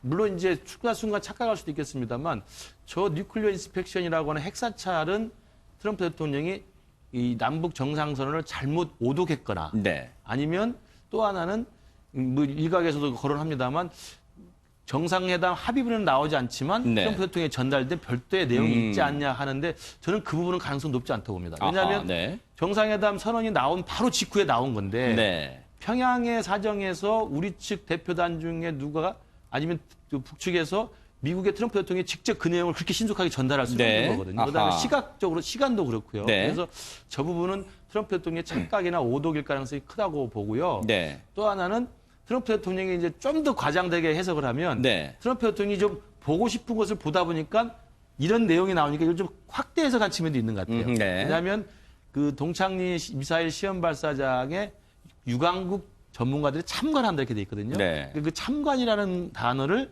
인스펙션으로 좀 확대 해석하고 싶은 욕구가 그렇게 표현되지 않았나. 말을 막 자꾸 네. 쉽게 하시는 분이니까. 그래서 네. 이제 그런 부분에는 오독과 착각의 가능성, 자기가 조금 기대치를 섞어서 유시불싱킹으로 사찰을 했으면 좋겠다고 하는 네. 그런 내용들을 좀 담은 게 아닌가 아하. 싶습니다. 자, 그렇다면 어제 있었던 9월 평양 공동선언 합의문 내용 중에 발표 내용 중에 김정은 국무위원장의 발언 좀 들어보시고 이어가 보도록 하겠습니다. 우리 민족의 운명은 우리 스스로 결정한다는 자주의 원칙을 다시금 확인하고 첫 출발을 잘 뗀 북남 관계를 시대와 민심의 요구에 부응하게 한 단계 도약시켜 전면적으로 발전시켜 나가기 위한 실천적 대책들에 대해 문헌하였습니다. 수십 년 세월 지속되어 온 처절하고 비극적인 대결과 적대의 역사를 끝장내기 위한 군사 분야 합의서를 채택하였으며 조선 반도를 핵무기도 핵 위협도 없는 평화의 땅으로 만들기 위해 적극 노력해 나가기로 확약하였습니다. 남과 북은 처음으로 비핵화 방안도 합의했습니다. 매우 의미 있는 성과입니다. 북측은 동창리 엔진 시험장과 미사일 발사대를 유관국의 전문가들의 참여하에 영구적으로 폐쇄하기로 했습니다. 또한 미국의 상응 조치에 따라 영변 핵시설의 영구 폐기와 같은 추가적 조치도 취해 나가기로 했습니다. 사실 어제 공동선언문 낭독을 보면은 두 정상이 이른바 역할 분담했다는 또 생각도 해볼 수 있어요. 그런 면에서 여러 가지 메시지도 던져주고 있다 이런 생각이 드는데 앞서 우리 김근식 교수님도 말씀하셨습니다만 핵사찰한 표현을 트럼프 대통령은 SNS에 밝히고 있습니다만 이와 관련해서요. 정의용 국가안보실장이 김교 교수님 네. 현지에서 이제 평양 현지에서 간담회를 가졌어요, 기자들과. 네. 그런데 이런 얘기를 했습니다. 공동선언 내용 말고도 비핵화 방안 관련해서 많은 논의가 있었다. 이 말은 구체적인 비핵화 로드맵 관련해서 두 정상이 구두 합의가 한 내용이 있지 않느냐 하는 가능성을 좀 내비쳤습니다. 예, 저도 좀 거기에 이렇게 무게를 좀 싣고 싶은데요. 왜냐하면 정상 간에 발언한 거를 모두 다 문서로 담기는 어렵거든요. 네. 그리고 이번 핵 문제의 성격은 남북 양 정상선에서 끝나는 게 아니라 네. 이걸 가지고 다시 트럼프 대통령과 회담을 해서 거기서 구체적인 로드맵이 결정돼서 완전한 비핵화 프로세스가 진전돼야 되는 그런 특성을 가지고 있어서 네. 문 대통령 역행이 가교 역할을 한다는 그런 측면이 있기 때문에 네. 거기서 내용을 시시콜콜한 모든 내용까지 다 밝히다 보면은 네. 때로는 또 생각지 않은 역풍을 맞을 수도 있기 때문에 네. 이런 전략상 또 이런 여론 참모나 왜 다양한 여론들이 있지 않습니까? 네. 트럼프 대통령도 하고 싶은 거 막 얘기하면 당장 볼튼이나 다른 참모진이 또 반대 얘기, 이거 아닙니다 이렇게 할 수 있기 때문에 네네. 이 정상 간의 합의 위해서는 네. 밝히지 않고 있다가 네. 거기 가서 밝힐 수도 있고 네. 미리 또 회담의 동력을 유지하기 위해서 귀띔을 해줄 수도 있지 않겠냐. 왜냐하면 공동선언문 나올 때쯤 돼가지고 바로 네. 해서 지령을 보내버리면 그건 또 읽을 수 있는 거라 네. 김무식 교수님 같이 그렇게 한번 이렇게 착각이나 오독 또 많은 기대 이런 걸로 볼 수도 있지만 네. 또 한 가지는 어쩌면 소신 속에 먼저 보내서 네. 내가 이렇게 상응하는 조치라면 하겠다. 이렇게 해서 회담의 동력을 놓지 않으려는 전에도 싱가포르 회담 깨질라 그럴 때 소신을 보내가지고 이어가지 않았습니까? 네. 예, 아니면은 또 구두 메시지에 70분한 회담에 이런 걸 언지를 했으니 그런 걸 또 들어갔을 가능성이 네. 있는 게 왜냐하면 그 다음에 또 그 좋은 소식이 있다고 얘기를 했고 네. 폼페이오 장관도 이를 뒷받침하는 얘기를 좀 했거든요. 네. 그래서 이거는 뭐 24일 지나가봐야 밝히긴 밝혀지겠지만 네. 현재로는 그렇게 미국이 요구할 수준으로 핵 그 신고서를 제출하거나 네. 뭐 사찰을 받겠다는 구체적인 게 안 들어가서 서운한 점은 있지만 네. 그렇다고 미북 회담의 동력을 놓치기까지는 않는 네. 그런 수준으로 해서 이렇게 보내지 않았나 싶습니다. 일단은 뭐 지금으로서는 두 분의 어떤 분석과 전망 중에 어느 쪽이 더 무게가 실린다고 단언하기는 어려울 것 같습니다. 왜냐하면 네. 이 부분은 전적으로 김정은 위원장의 앞으로의 실천 의지와 실제로 이행하는 과정이 보여져야지 또 미국 입장에서는 또 확신을 가질 것 같아요. 또 다시 미북 회담이 재개될 수도 있을 것 같고요. 자, 그럼 이 순간에요. 평양 남북 정상회담 소식 지금 백두산 천지를 등반했는데요. 그 소식이 제일 빨리 들어오는 메인 프레스센터로 가보도록 하겠습니다. 권영범 기자 전해주시죠. 네, 메인 프레스센터입니다. 문재인 대통령과 김정은 북한 국무위원장은 조금 전인 오전 10시 20분 백두산 천지에 도착했습니다. 앞서 문 대통령은 평안 순안공항을 출발해 오전 8시 20분 삼지연 공항에 도착했고 10분 뒤 백두산 남쪽 최정상인 장군봉을 향해 출발했는데요. 김 위원장 내외가 공항에 먼저 도착해 문 대통령과 김정숙 여사를 영접했고 군악대와 의장대, 시민들의 열렬한 환영식까지 이어졌습니다. 두 정상은 차량을 타고 장군봉에 도착했는데 간이역인 향도역도 거쳤던 것으로 알려졌습니다. 백두산의 현재 날씨가 대체로 맑아 오전 10시 10분 케이블카에 탑승해 천지까지 도착할 수 있었습니다. 백두산 등반에는 문 대통령 내외를 비롯해 방북 수행단과 리설주 여사까지 동행한 것으로 알려졌습니다. 현재 두 정상 내외는 백두산 천지 일대에서 산책 중인 것으로 전해졌습니다. 권영범 기자, 그렇게 되면 이제 백두산 등반을 마치게 되면요. 그 이후에 문재인 대통령 일정이 어떻게 되는지 궁금합니다. 네, 백두산 방문이 이번 방북에서 현재까지 예정된 마지막 일정입니다. 문 대통령은 삼지연 공항에서 환송 행사를 한 뒤 공군 2호기를 타고 바로 서울로 돌아올 예정입니다. 방북 수행단은 평양 순안공항을 거쳐 공군 1호기를 통해 서울공항으로 올 것으로 보입니다. 귀환하자마자 문 대통령이 이곳 메인 프레스센터에서 대국민 보고를 할 가능성도 있는데 아직 확정된 건 없습니다. 문 대통령은 돌아오는 대로 뉴욕에서 열리는 유엔 총회에 참석하기 위해 오는 23일 출국한 뒤 한국 시각으로 오는 25일 트럼프 미국 대통령을 만날 예정입니다. 자세한 소식은 들어오는 대로 다시 전해드리도록 하겠습니다. 지금까지 메인 프레스센터에서 MB 뉴스 권용보입니다. 네, 권영범 기자 얘기를 들어보면 이제 백두산 등반도 거의 이제 막바지에 다다르고 있다 이런 생각도 해봅니다. 어제 있었던 두 정상의 9월 평양 정상회담 선언문 내용을 보면 김정은 위원장이 올해 안에 서울을 방문해달라고 문재인 대통령이 요청을 했습니다. 그리고 김정은 위원장도 이에 대해서 화답을 했고요. 관련 내용 들어보시고 이어가 보도록 하겠습니다. 나는 문재인 대통령에게 가까운 시일 안에 서울을 방문할 것을 약속했습니다. 우리는 분단의 비극을 한시라도 빨리 끝장내고 결의의 가슴속에 쌓인 분열의 한과 상처를 조금이나마 가실 수 있게 하기 위하여 평화와 번영회로 나가는 성스러운 여정에 언제나 지금처럼 두 손을 굳게 잡고 앞장에 서서 함께해 나갈 것입니다. 나는 김정은 위원장에게 서울 방문을 요청했고 김 위원장은 가까운 시일 안에 서울을 방문하기로 했습니다. 여기서 가까운 시일 안에라는 말은 특별한 사정이 없으면 올해 안에라는 의미를 담고 있습니다. 김 위원장의 서울 방문은 최초의 북측 최고 지도자의 방문이 될 것이며 남북관계의 획기적 전기가 마련될 것입니다.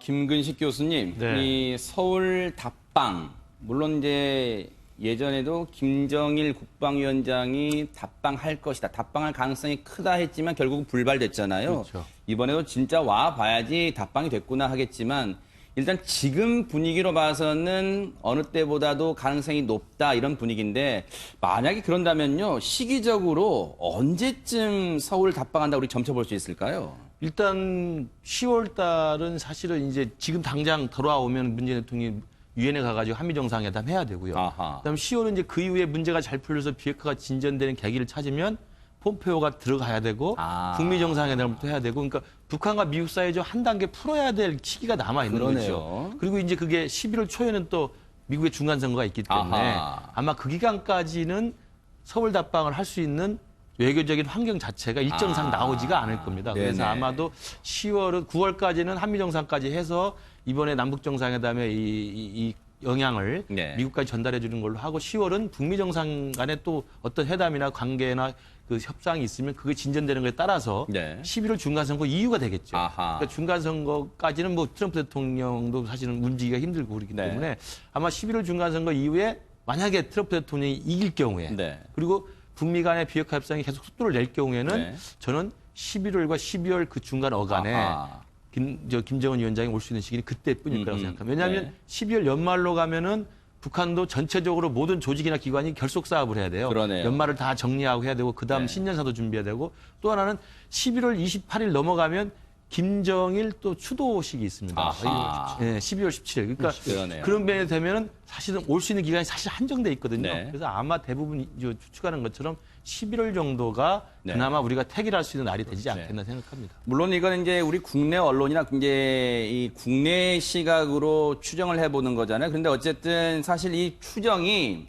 우리 김근식 교수님 말씀처럼 다양한 외교적 환경과 일정 등을 고려한 추론이기 때문에 그냥 무작정 추정하는 게 아닙니다. 그런 재반 환경을 추정하다 보니까, 고려하다 보니까 시간이 그 정도밖에 나오지 않지 않겠느냐. 앞서 말씀하셨지만요, 북한도 12월 중순이 넘어가게 되면 김정은 위원장이 해마다 자신의 육성을 통해서 밝히는 신년사, 그 신년사를 준비를 해야 되기 때문에 상당히 바쁠 겁니다. 시간을 내기가 어려워요. 그러면 김기호 교수님, 네. 굳이 이제 따져본다면 미국의 중간선거가 11월 6일이잖아요. 네. 그러면 그 이후라면 거의 얼추 11월 6일 이후 그리고 12월 상순, 12월 상반기 뭔가 요 한 달 정도가 이 답방, 서울 답방의 기간이 되지 않을까 그런 생각해 볼 수 있을까요? 어떻습니까? 예, 저도 동의합니다. 네. 그 11월 중하순부터 네. 12월 초순 사이가 네.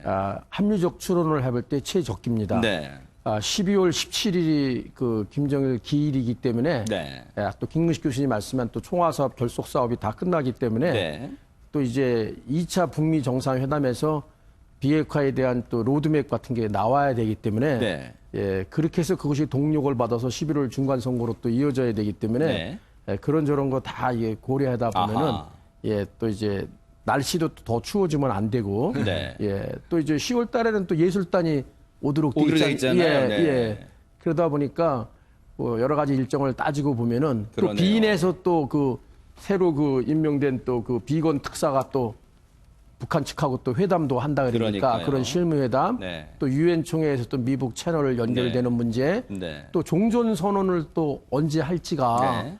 또 초미의 관심사가 되거든요. 네. 예, 이게 이런 거 저런 거 다 따져 보면은 그때쯤으로 되게 집약되는 그러네요. 게 맞는 것 같습니다. 이른바 차태고 포태고 하니까 일정이 딱 손에 꼽을 정도로 그 정도밖에 안 된다 이런 생각도 해봐요. 그런데 연장형 기자, 이번에 문재인 대통령은 평양을 방문했을 때 숙소로 북한이 이른바 내로라 하는 자랑하는 백화원 초대소 영빈관을 사용했잖아요. 물론 이른 전망이긴 합니다만 만약에 김정은 위원장이 서울 답방을 하게 된다면 우리 대한민국에는 백화원 영빈관 같은 곳은 없잖아요. 그러면 어디에 묵을 것 같다 이렇게 전망을 좀 해볼 수 있을까요?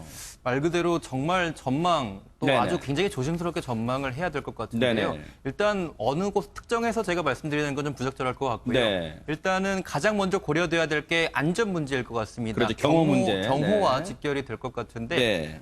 사실 서울 시내에 그렇게 경호를 완벽하게 이렇게 수행을 할 수 있는 곳이 있을까라고 생각해 보면은 조금 지금 바로 생각이 나는 곳은 없거든요. 청와대 말고는 없을 거예요. 예, 그럴 것 같습니다. 네. 워낙 또 인구가 밀집되어 있기도 하고 지리적으로도 그렇기 때문에 그렇다면 그런 상황이라면 네. 서울과 이제 근접한 곳에 네. 조금 더 이제 규모가 있으면서도 경호에도 조금 용이한 네. 차로도 이제 왔다 갔다 할 수 있는 충분한 거리 네. 이런 것들을 고려해서 네. 또 교통량이 그렇게 밀집되지 않는 곳들을 고려를 해서 네. 숙소가 좀 정해지지 않을까 조심스럽게 생각해 봅니다. 경호도 경호입니다만 김근식 교수님 이른바 동선도 중요하잖아요. 그렇죠. 지난번 싱가포르 미북 정상회담 때, 북미 정상회담 때도 갑자기 야경 구경하러 싱가포르 그 야경 나들이 한 것처럼 뭔가 서울의 특징, 발전상을 보여주는 동선을 고려하는 일정도 중요할 것 같습니다. 그렇죠. 그러니까 만약에 오게 되면 장소 선정이 상당히 많은 정치적 고려와 전략적 고려가 들어가야 될 그러네요. 거예요.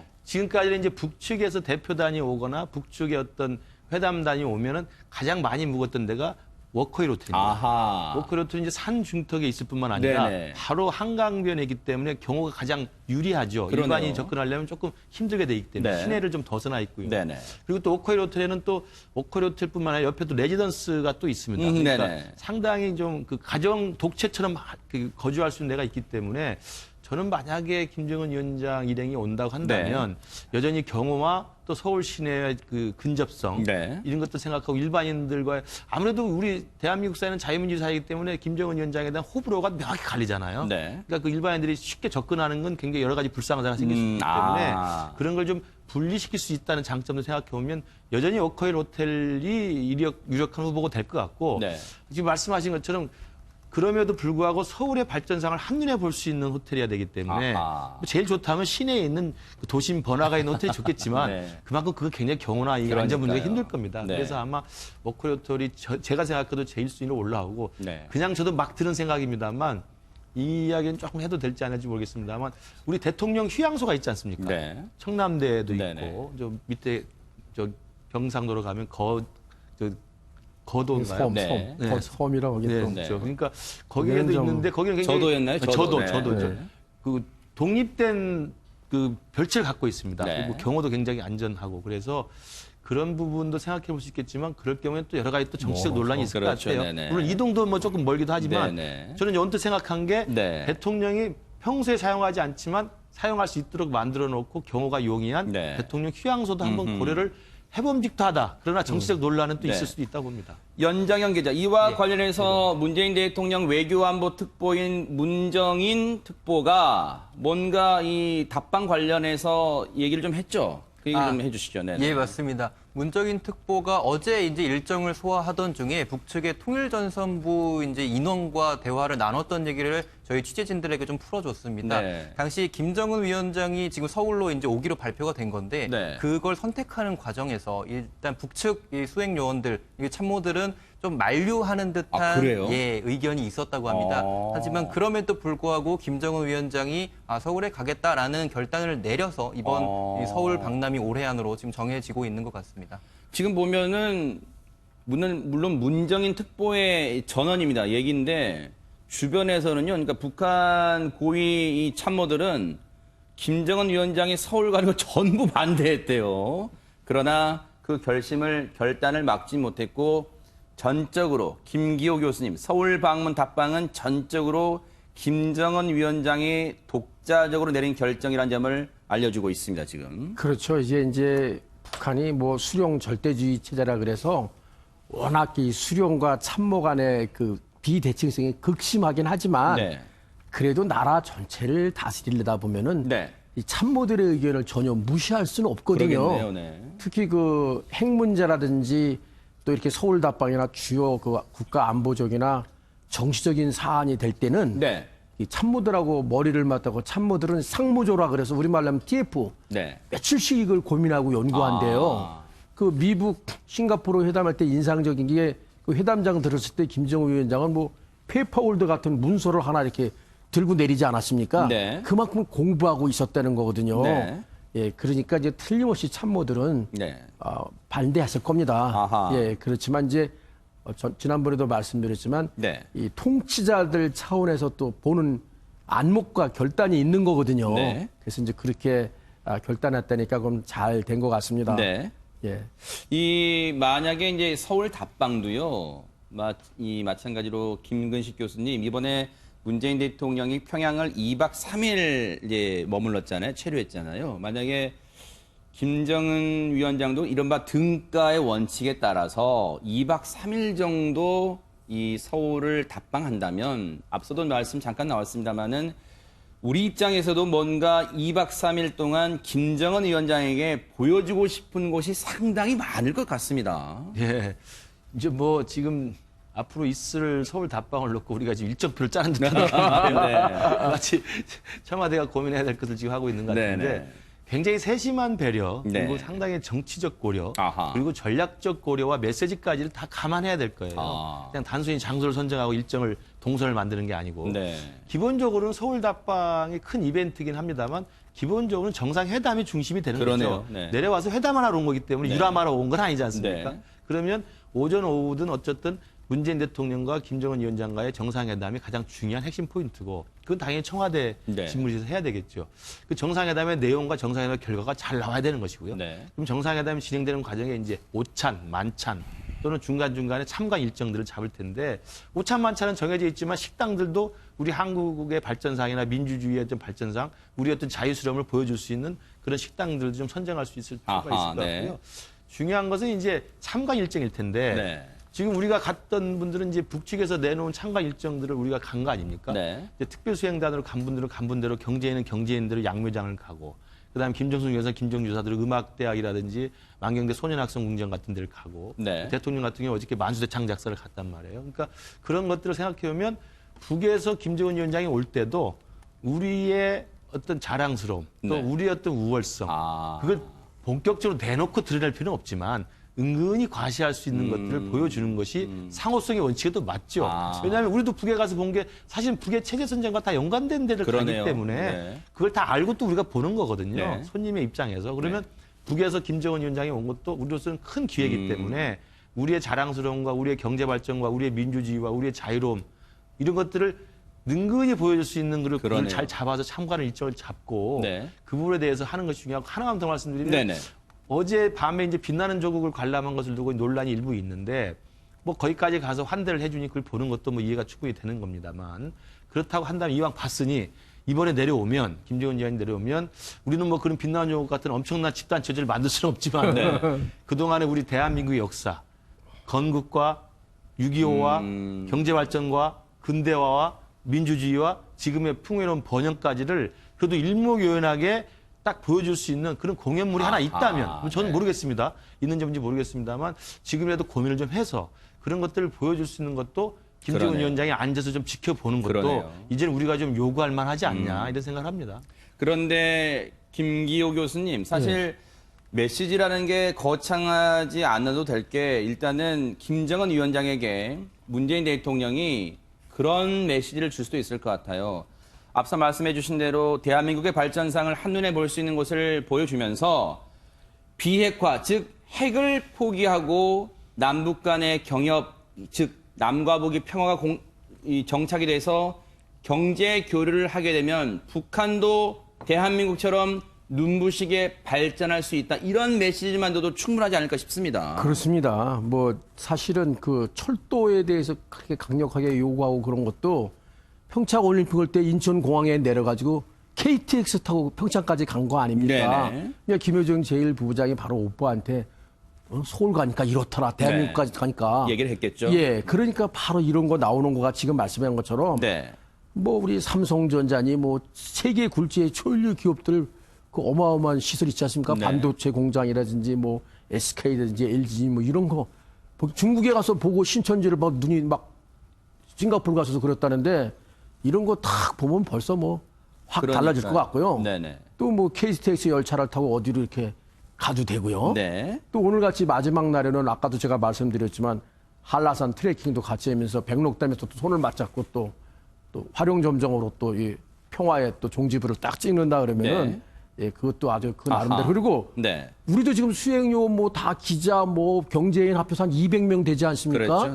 김정은 위원장도 오늘 혼자 오는 게 아니지 않습니까? 당정군의 주요 인사도 다 오고 예, 또 언론 기자들도 다 오고 또 북한 나름대로의 또 기업인들도 전부 올 거 아닙니까? 예, 그거 뭐 이제 우리 같은 기업인은 아니겠지만 그 뭐를 담당하는 사람 또 은행 뭐 이런 사람도 다 오고 그러면 그 사람들도 와서 보면 다 놀랄 거 아닙니까? 그러니까 이것이 그 서울 답방이 단순히 가지는 어떤 정치적인 의미 그것만 있는 것이 아니라 딱 보면 압니다란 말 있지 않습니까? 그냥 딱 보면 벌써 깜짝 놀라죠. 예, 그렇게 되면 그것이 갖는 파급 효과라는 거는 엄청날 거라고 봅니다. 그래서 우리 추진하고 있는 신경제 구상이라든지 이렇게 북한을 통해서 중국을 통해서 또는 러시아를 통해서 유럽으로 가는 그런 또 원대한 꿈 같은 것도 같이 달성할 수 있는 그런 계기로도 작동할 수 있지 않을까 생각해 봅니다. 김근식 교수님, 오늘 언론들의 분석을 보니까요. 9월 평양 공동선언 합의문 내용에 대한 분석을 보니까 이번에 김정은 위원장이 핵 리스트를 제출하는 대신 영변 핵시설 폐기를 카드로 제시했다. 이런 분석이 나오면서 그런데 어제 합의문 내용 그 앞부분 보니까 영변 핵시설 폐기 그 앞에 전제 조건을 보니까 미국의 상응 조치에 따라 이런 표현이 있습니다. 혹시 이 상응 조치는 북한이 그렇게 원하는 종전선언을 의미할까요? 어떻습니까? 지금까지의 그 평행선을 달리던 기싸움의 논리에 따르면 종전선언이죠. 그러니까 6.12 북미 정상회담 합의에 따라 구체적으로 상응 조치를 하면 영변에 있는 핵시설을 영구 폐기할 수도 있다 이렇게 돼 있기 때문에 조건부절이 아니니까 if then이기 때문에 그 상응 조치를 한다는 그 상응 조치 구체적 내용은 지금까지 지금 전해지는 북한의 주장은 종전선언일 가능성이 큰데 그렇기 때문에 종전선언을 전제로 해서 영변의 핵시설을 폐기한다는 이야기는 일부 언론에서 비판하는 것처럼 등가의 교환은 아닌 거죠. 왜냐하면 영변 핵시설은 미래 핵의 일부를 폐기하는 겁니다. 계속 제가 누차 말씀드립니다만 동창리 핵실험, 풍계리 핵심장이나 동창리 미사일 발사장 미래 핵을 포기하는 거예요. 더 이상 핵을 만들지 않겠다. 미사일 시험을 하지 않겠다. 그 똑같은 게 영변의 핵시설을 폐기하면 플루토늄 추출을 더 이상 안 하는 거기 때문에 왜냐하면 핵물질이 있어야 또 핵을 더 만들 거 아닙니까? 그래서 플루토늄 추출을 안 하기 때문에 미래 핵을 포기한다는 또 하나의 의지인데 그것도 전체는 아니고 일부죠. 왜? HU라고 농축우라늄 프로그램은 계속 돌아가거든요. 그게 원심 분리로 돌려서 돌리면 되기 때문에 그게 어디 있는지는 아무도 공개하지 않고 있어요. 그러니까 일부의 미래 핵을 포기하는 대가로 종전선언을 전제 조건을 걸어버리면 이건 평화체제하고 비핵화라는 프로세스가 똑같이 투트려고 하는데 부등가 교환이라고 저도 그렇게 생각을 해요. 등가의 교환은 아닌 거죠. 그러니까 저는 그런 면에서 이 합의를 가지고 과연 문재인 대통령이 뉴욕으로 날아가서 트럼프 대통령을 설득할 수 있을지는 여전히 지켜봐야 될 대목이라고 생각합니다. 그래서 그 종전선언을 걸고 종전선언을 전제로 해서 기껏해야 미래 핵의 일부인 영변 시설을 폐기한다는 것은 제가 볼 때는 여전히 남아있는 현재 핵, 뭐 수십 개 원자폭탄, 그다음에 핵 시설 또 여러 가지 있거든요. 또 여러 개 또 핵물질, 이미 기추출한 핵물질들, 그다음에 이미 실전 배치한 ICBM들 이런 것들 어떻게 할지에 대해서는 지금 말도 꺼내지 않고 있기 때문에 우리는 평화체제로 가는 중간에 굉장히 중요한 계기인 종전선언을 먼저 해주기 쉽지 않다고 저는 생각을 해요. 그래서 그 상응 조치가 무엇인지는 아마 그 상응 조치가 종전선언일 경우에는 제가 볼 때 협상의 돌파가 쉽지 않을 거고 김정은 위원장이 조금 뒤로 물러서서 종전선언이 아니라 제재의 뭐 일부 완화라든지 아니면 북미 간의 어떤 새로운 협상의 재개라든지 이런 문턱을 좀 낮춘다고 한다면 다시 이것을 동력 삼아서 북미 협상이 가능할 수도 있지 않겠나 생각합니다. 김근식 교수님의 분석이 상당히 일리가 있다고 보여지는 대목이 앞서 9월 평양 공동선언 합의문 내용을 보면 남북 간의 철도, 도로 이 착공을 착공실 올해 안에 한다고 이 합의문에 나와 있습니다. 이렇게 되려면 앞서 말씀해 주신 대로 대북 제재 수준이 완화되는 것과 밀접한 연관이 있습니다.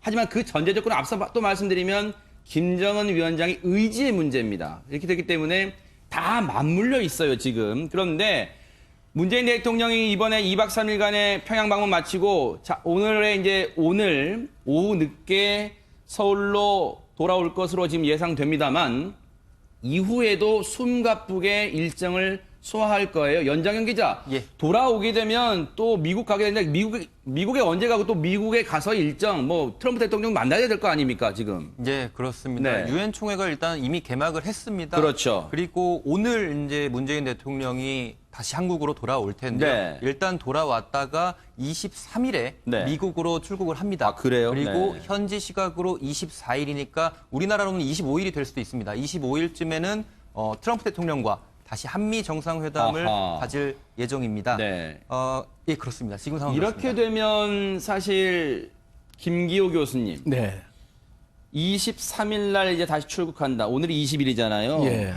잠깐 숨 고른 다음에 바로 또 출국해야 한다는 얘기예요. 미국 뉴욕으로 가야 됩니다. 그런데 앞서 말씀드린 것처럼 이 9월 평양 공동선언 합의문 내용을 가지고 트럼프 대통령이 만족할지는 미지수입니다. 왜냐하면 지금 단언하기 힘듭니다. 어떻게 봐야 될까요? 근데 이제 만족하기는 좀 어렵습니다. 미국이 요구하는 게 최소한의 핵 리스트만이라도 제출하라 그런 거거든요. 근데 진짜 어디에 핵물질이 얼마나 있고 핵무기가 얼마나 있고 핵실이 얼마나 있는 이걸 9.19 공동성명 때도 2005년 내놨었는데 이번에는 안 내놓고 지금 김근식 교수님 말씀한 대로 그런 것만 조건부로 걸었기 때문에 받을지 안 받을지는 미지수지만 아까 정의용 안보실장이 얘기한 대로 또 문재인 대통령에게 또 70분간 얘기했을 때 뭔가 더 했던 얘기가 있을 것 같고 또 하나는 트럼프 대통령의 트윗으로 봤을 때 뭔가 김정은 서신에는 또 그런 내용이 있지 않았을까 하는 그런 또 조심스러운 전망 그리고 또 국내 정치 문제로 11월 6일 중간 선거가 있어서 뭔가는 김정은 위원장으로부터 뭘 받아내고 싶어하는 그게 있어서 이 회담의 동력을 놓치고 싶지 않을 텐 그게 작용하고 그다음에 또 미국에서는 제가 유엔사 있을 때 보니까 이 전사자 유해 송환에 대해서 굉장히 국민들이 좋아하고 있습니다. 이게 여론에 중요한 영향을 미치기 때문에 영웅 전사자들도 돌아올 거다 이런 또 트윗 내용으로 봤을 때 지난번에도 한 번 했는데 효과가 없었는데 그런 이벤트를 또 한 번 더 하지 않을까 싶습니다. 그렇게 되면은 회담은 이렇게 잘 엮어질 가능성이 좀 높습니다. 김근식 교수님, 트럼프 대통령이 이 9월 평양 공동선언 합의 두 정상의 합의문 발표 이후 굳이 시간으로 따지면요. 밤 12시죠. 1시간 20분도 안 돼서 첫 반응을 내놨단 말이에요. 새벽 자정을 조금 넘겨 내놨는데 그 내용을 보니까 또 기자들 앞에서 그런 말도 했어요. 북한에 대한 엄청난 진전이 있었다. 흔히 우리가 정치적 수사라는 표현을 쓰잖아요. 실제로 진전이 없어도 11월 6일 중간선거를 고려해서 일단은 북미 대화 재개 끈을 이어가기 위해서 혹시 이렇게 평가했을 가능성이 있을까요? 어떻습니까? 저는 그렇다고 봅니다. 네. 그 트럼프 대통령은 블러핑의 대가입니다. 아하. 그리고 부를 축적한 게 철저하게 부동산 재벌로 컸어요. 네. 그러면 토지를 만들어서 빌딩을 짓고 이걸 비싼 가격에 되파는 걸로 사실은 부를 축적한 거예요. 무슨 제조업을 하거나 스티브 잡스처럼 무슨 인터넷 창의적인 아이디어를 가지고 한 게 아니고 네. 그 협상의 기술이라는 책을 낼 정도로 자기가 부르고자 하는 가격을 정확히 상대방에게 관철시킬 수 있는 노련한 기술이 있어요. 네. 그리고 지금 트럼프 대통령이 필요한 거 뭡니까? 무조건 트럼프 대통령한테는 11월 6일 날 중간선거의 승리입니다. 그 교두보를 넘어야만 그다음 재선도 생각해 볼 수 있는 거예요. 그럼 11월 6일 중간선거의 승리를 지금 눈앞에 가장 큰 목표인데 지금 터져나오는 국내 상황은 굉장히 안 좋죠. 그렇네요. 그 에드워드 기자가 쓴 공포란 책에서 이미 백악관이 엉망인 게 드러나 그러네요. 있고 네. 그다음에 최근에 오늘 보도 보니까 또 트럼프 대통령과 성관계를 맺었던 또 포르노 배우가 또 자세하게 또 책을 네. 출간했다고 그래요. 그리고 그 내부에 좀 그 권력 마찰도 좀 적지 않고 네. 그래서 국내적으로 공경에 찬 트럼프로서는 오바마가 하지 못했던 북핵 문제를 나는 이 정도 잘하고 있다는 걸 지금 계속 반복해서 하는 게 그겁니다. 아하. 내가 등장한 다음에 핵실험 없다. 내가 집권한 다음에 미사일 발사 안 했다. 네. 유해가 돌아왔다. 네. 인질이 돌아왔다. 저는 그게 다예요. 아하. 그다음에 그럼 사실 구체적으로 김정은이 핵무기를 포기할 수 있는 구체적인 리스트 하나를 내놓지 않고 있는데 네. 그럼에도 불구하고 트럼프는 사업가고 장사꾼 기질이 상당히 강하기 때문에 그러네요. 11월 6일까지의 정치적 이해관계를 생각하면 잘 되고 있다. 잘 될 것이다. 김정은하고 계속 나는 교신하고 있다. 좋은 소식이 있다라고 할 수밖에 없는 거죠. 네. 저는 그런 면에서 그 트윗과 지금 그 허리케인 피해 지역으로 가는 공항 가면서 기자들한테 한 말은 그런 과도한 블러핑의 저는 과잉 해석이라고 생각을 하고 네. 관건은 이제 문재인 대통령이 뉴욕으로 날아가서 트럼프 대통령과 진솔한 이야기를 하겠죠. 네. 근데 제가 우려하는 것은 어제 합의문에 나온 그 조항, 그러니까 미국이 상용 조치를 먼저 하면 내가 영변의 핵시설을 폐기할 수가 있다라고 하는 이 로직이 그대로 문재인 대통령을 통해서 김정은의 이야기를 전달이 되면 네. 저는 절대 트럼프가 받을 수가 없다고 생각합니다. 아하. 그건 왜냐하면 그동안 트럼프의 요구에 정면 반대 요구 입장이고 김정은의 입장을 그대로 전달하는 거거든요. 네. 그러면 그건 중재자라기보다는 메신저 역할에 충실한 겁니다. 네. 이제 그런 면에서 본다면 실제로 물론 이제 한미 정상회담에서 문재인 대통령이 열심히 노력을 해서 트럼프 대통령을 설득할 수도 있겠으나 네. 지금 제가 보는 그 문구와 그다음에 지금 2박 3일의 평양 정상회담에서의 남북 간의 이 민족 공조의 과도한 분위기를 생각해 보면 네. 미국을 설득하기는 그리 쉽지는 않다. 아하. 개인적으로 생각합니다. 당장 오늘 언론을 보니까요. 특히 보수 언론들은 어제 있었던 군사합의 분야, 두 양측의 군사합의 분야 관련해서는 벌써부터 비판 목소리를 내고 있어서 지금 2박 3일간의 평양 정상회담 마치고 돌아오게 되면 정치권 내에서는 논란이 시끄럽게 이을 것 같다는 생각을 해보는 게 김기호 교수님. 네. 지금 서해 훈련 중단 수역을 설정을 했는데 NLL 즉 북방 한계선을 기준으로 지금 우리가 북한보다 35km 더 길게 지금 잡은 부분 가지고 좀 논란이 커질 것 같은 지금 얘기가 나오고 있어요. 그 거리상으로는 저희가 원래 40 해가지고 80km가 돼야 되는데 이 서해 쪽에는 북방항에서는 북쪽으로는 50km, 저희 쪽에는 85km에서 135km를 완충구역으로 했거든요. 네. 그래서 저희가 북한보다 35km가 많습니다.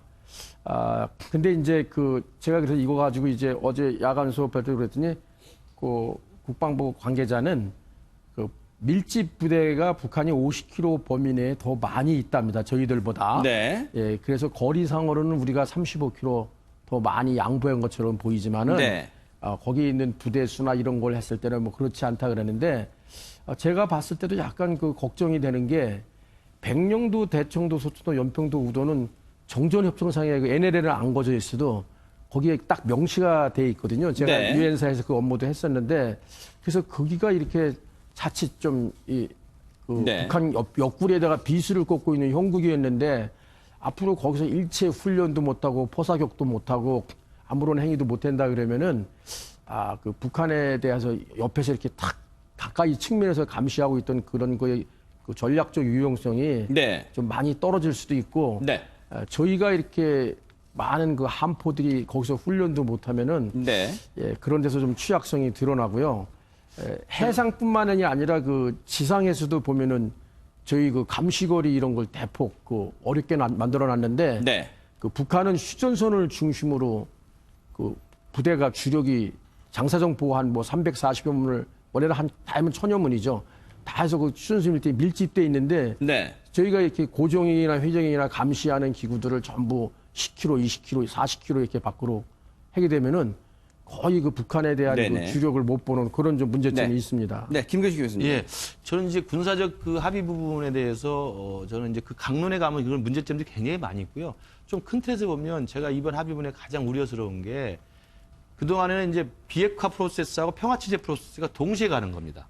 그래서 비핵화도 진행되는 만큼 평화체제도 가는 건데 제가 느끼기에 어제 합의문은 문재인 대통령이 김정은 위원장과 합의한 내용이 야, 비핵화는 좀 늦게 가더라도 이제 어쩔 수 없이 트럼프가 말을 안 듣니 늦게 가니까 우리 둘이라도 그럼 평화체제라도 열심히 땡겨보자. 네. 그래서 남북 간의 군사적 긴장 완화를 좀 굉장히 많이 한 거예요. 애초 예상보다 훨씬 많은 내용을 합의해냈어요. 그건 뒤집어 이야기하면 이제는 선평화 후 비핵화로 가는 게 아니라는 저는 개인적인 우려를 갖고 있고 그것이 네. 과연 40개 이상의 원자폭탄을 가지고 있는 독재 국가를 상대로 우리가 하고 있을 때 바람직한 것인가에 대해서는 굉장히 의심이 있습니다. 군사적 긴장 분야와 관한 합의에 관련해서도 서해상 이야기 말씀하셨습니다만 굉장히 위험한 양보입니다. 왜냐하면 백령도, 그 연평도, 우리 서해 5도는 북한의 그 안에 쑥 들어가 있습니다. 네. 거기를 지키고 있는 서북도서 방위사령부가 이제는 훈련할 수가 없어요. 포사격을 할 수가 없어요. 해상 기동훈련을 할 수가 없어요. 네. 그럼 그 백령도에 살고 있는 우리 주민들은 불안해서 어떻게 삽니까? 그리고 똑같이 뭐 40km 내려와도 불안한데 저쪽은 50km, 우리 80km 내려와 있는데 네. 평양이 가깝습니까? 서울이 가깝습니까? 그리고 또 하나 똑같이 내려온다고 했을 때 북이 먼저 공격할 가능성이 많습니까? 우리가 먼저 공격할 가능성이 많습니까? 이걸 생각해 보면요. 끔찍한 결론이 나올 수 있다고 생각합니다. 저는 과도하게 긴장 완화와 평화 체제에 대한 네. 과도한 양보를 통해서 비핵화를 견인하겠다는 지금 저 방향이 만약 진짜 문재인 정부의 방향으로 전환된 거라고 한다면 네. 그러니까 비핵화와 평화체제 투트랙을 포기하고 그걸로 가는 거라면 저는 상당히 심각한 그 논란의 소지가 있다고 생각합니다. 자, 이렇게 뭐 논란은 앞으로 어떻게 될지 또 지켜보고요. 어제 이 양측 정상의 이 합의문에는요. 우리 대한민국의 이산가족들이 그렇게 원하던 이산가족 면회소 관련해서 또 얘기가 있었는데 연장현 기자, 그 내용을 한번 정리를 해볼까요? 이산가족 상설 면회소 등 내용이 나왔죠? 예, 맞습니다. 네. 금강산에 있는 건데요. 이 상설 면회소를 다시 이제 부활시키자라는 지금 말이 그 선언문의 합의문에 담겨 있습니다. 네. 또 그뿐만 아니라 네. 그 서신 교환이라든지 이제 화상으로 또 만나는 방법이라든지 이렇게 질적으로도 이산가족 상봉들이 더 늦기 전에 네. 그분들이 지금 굉장히 고령에 계신 분들이 맞아요. 많기 때문에요. 네. 하루라도 빨리 이런 부분들이 조금 더 우선적으로 처리될 것 같은 조짐이 보이고 있습니다. 이산가족 상설 면회소 그리고 개성공단 금강산 관광 재개 검토 이 화상상봉과 영상편지를 추진한다고 했어요. 화상상봉과 영상편지. 그런데 김기호 교수님, 네. 김근식 교수님께 여쭤볼게요. 네, 하지만 기대를 모았던 지금 이산가족들이 제일 어떻게 보면 기대를 하는 게 고향 방문이 지금 이건 포함이 안 됐단 말이에요. 예. 네네. 그 고향 방문은 사실은 이제 이산가족 해법의 사실 패키지에 있는 것 중에 하나입니다. 네. 그러니까 제일 중요한 게 생사 확인입니다. 네. 전수 생사 확인을 해줘야 되거든요. 아하. 왜냐하면 살아계신지 돌아가신지도 모르기 때문에 네. 생사 확인하고 그다음에 서신 교환을 하고 그다음에 수시상봉, 상시상봉을 하고 네. 그다음 고향 방문입니다. 그러니까 사실은 고향 방문이 지금 합의가 되지 않았기 때문에 좀 미흡한 건 있지만 이산가족 해법이라는 건 단계별로 그렇군요. 보면 고향 방문은 사실은 상당히 진전된 뒤에서야 할 수 있는 것이고 물론 시범 고향 방문은 가능하죠. 네. 몇 분씩 선발해서 한번 가보시고 또 한번 북에서도 오고 이렇게 시범 고향 방문은 교환이 가능하고 실제로 해본 적도 있습니다만 네. 지금 하는 것처럼 수시상봉, 상시상봉을 해서 수시로 많은 분들이 고향을 방문하는 것은 북한의 체제 속성도 그렇고 네. 우리 쪽의 준비 상황도 그렇고 해서 네. 아직은 뒤로 좀 밀어놓은 게 아닌가 싶어서 아하. 그럼에도 불구하고 이산가족 문제와 관련된 어제 공동선의 합의는 상당히 많은 진전을 이뤘다. 그리고 네. 인도적 문제이기 때문에 남북이 정치적 부담 없이 훨씬 네. 더 많이 속도를 내도 아하. 무방한 사건이라고 생각합니다. 네. 대한적십자사가요, 이달 중에 방북을 해서요, 북한 적십자사와 이 이산가족 문제를 협의를 한다고 하니까요, 이산가족 분들 정말 이 고향 가족분들요, 조금만 더 기다리시고 희망을 가지시기를 당부를 드리겠습니다. 뉴스보 여기서 마치겠습니다. 함께해 주신 여러분 고맙습니다.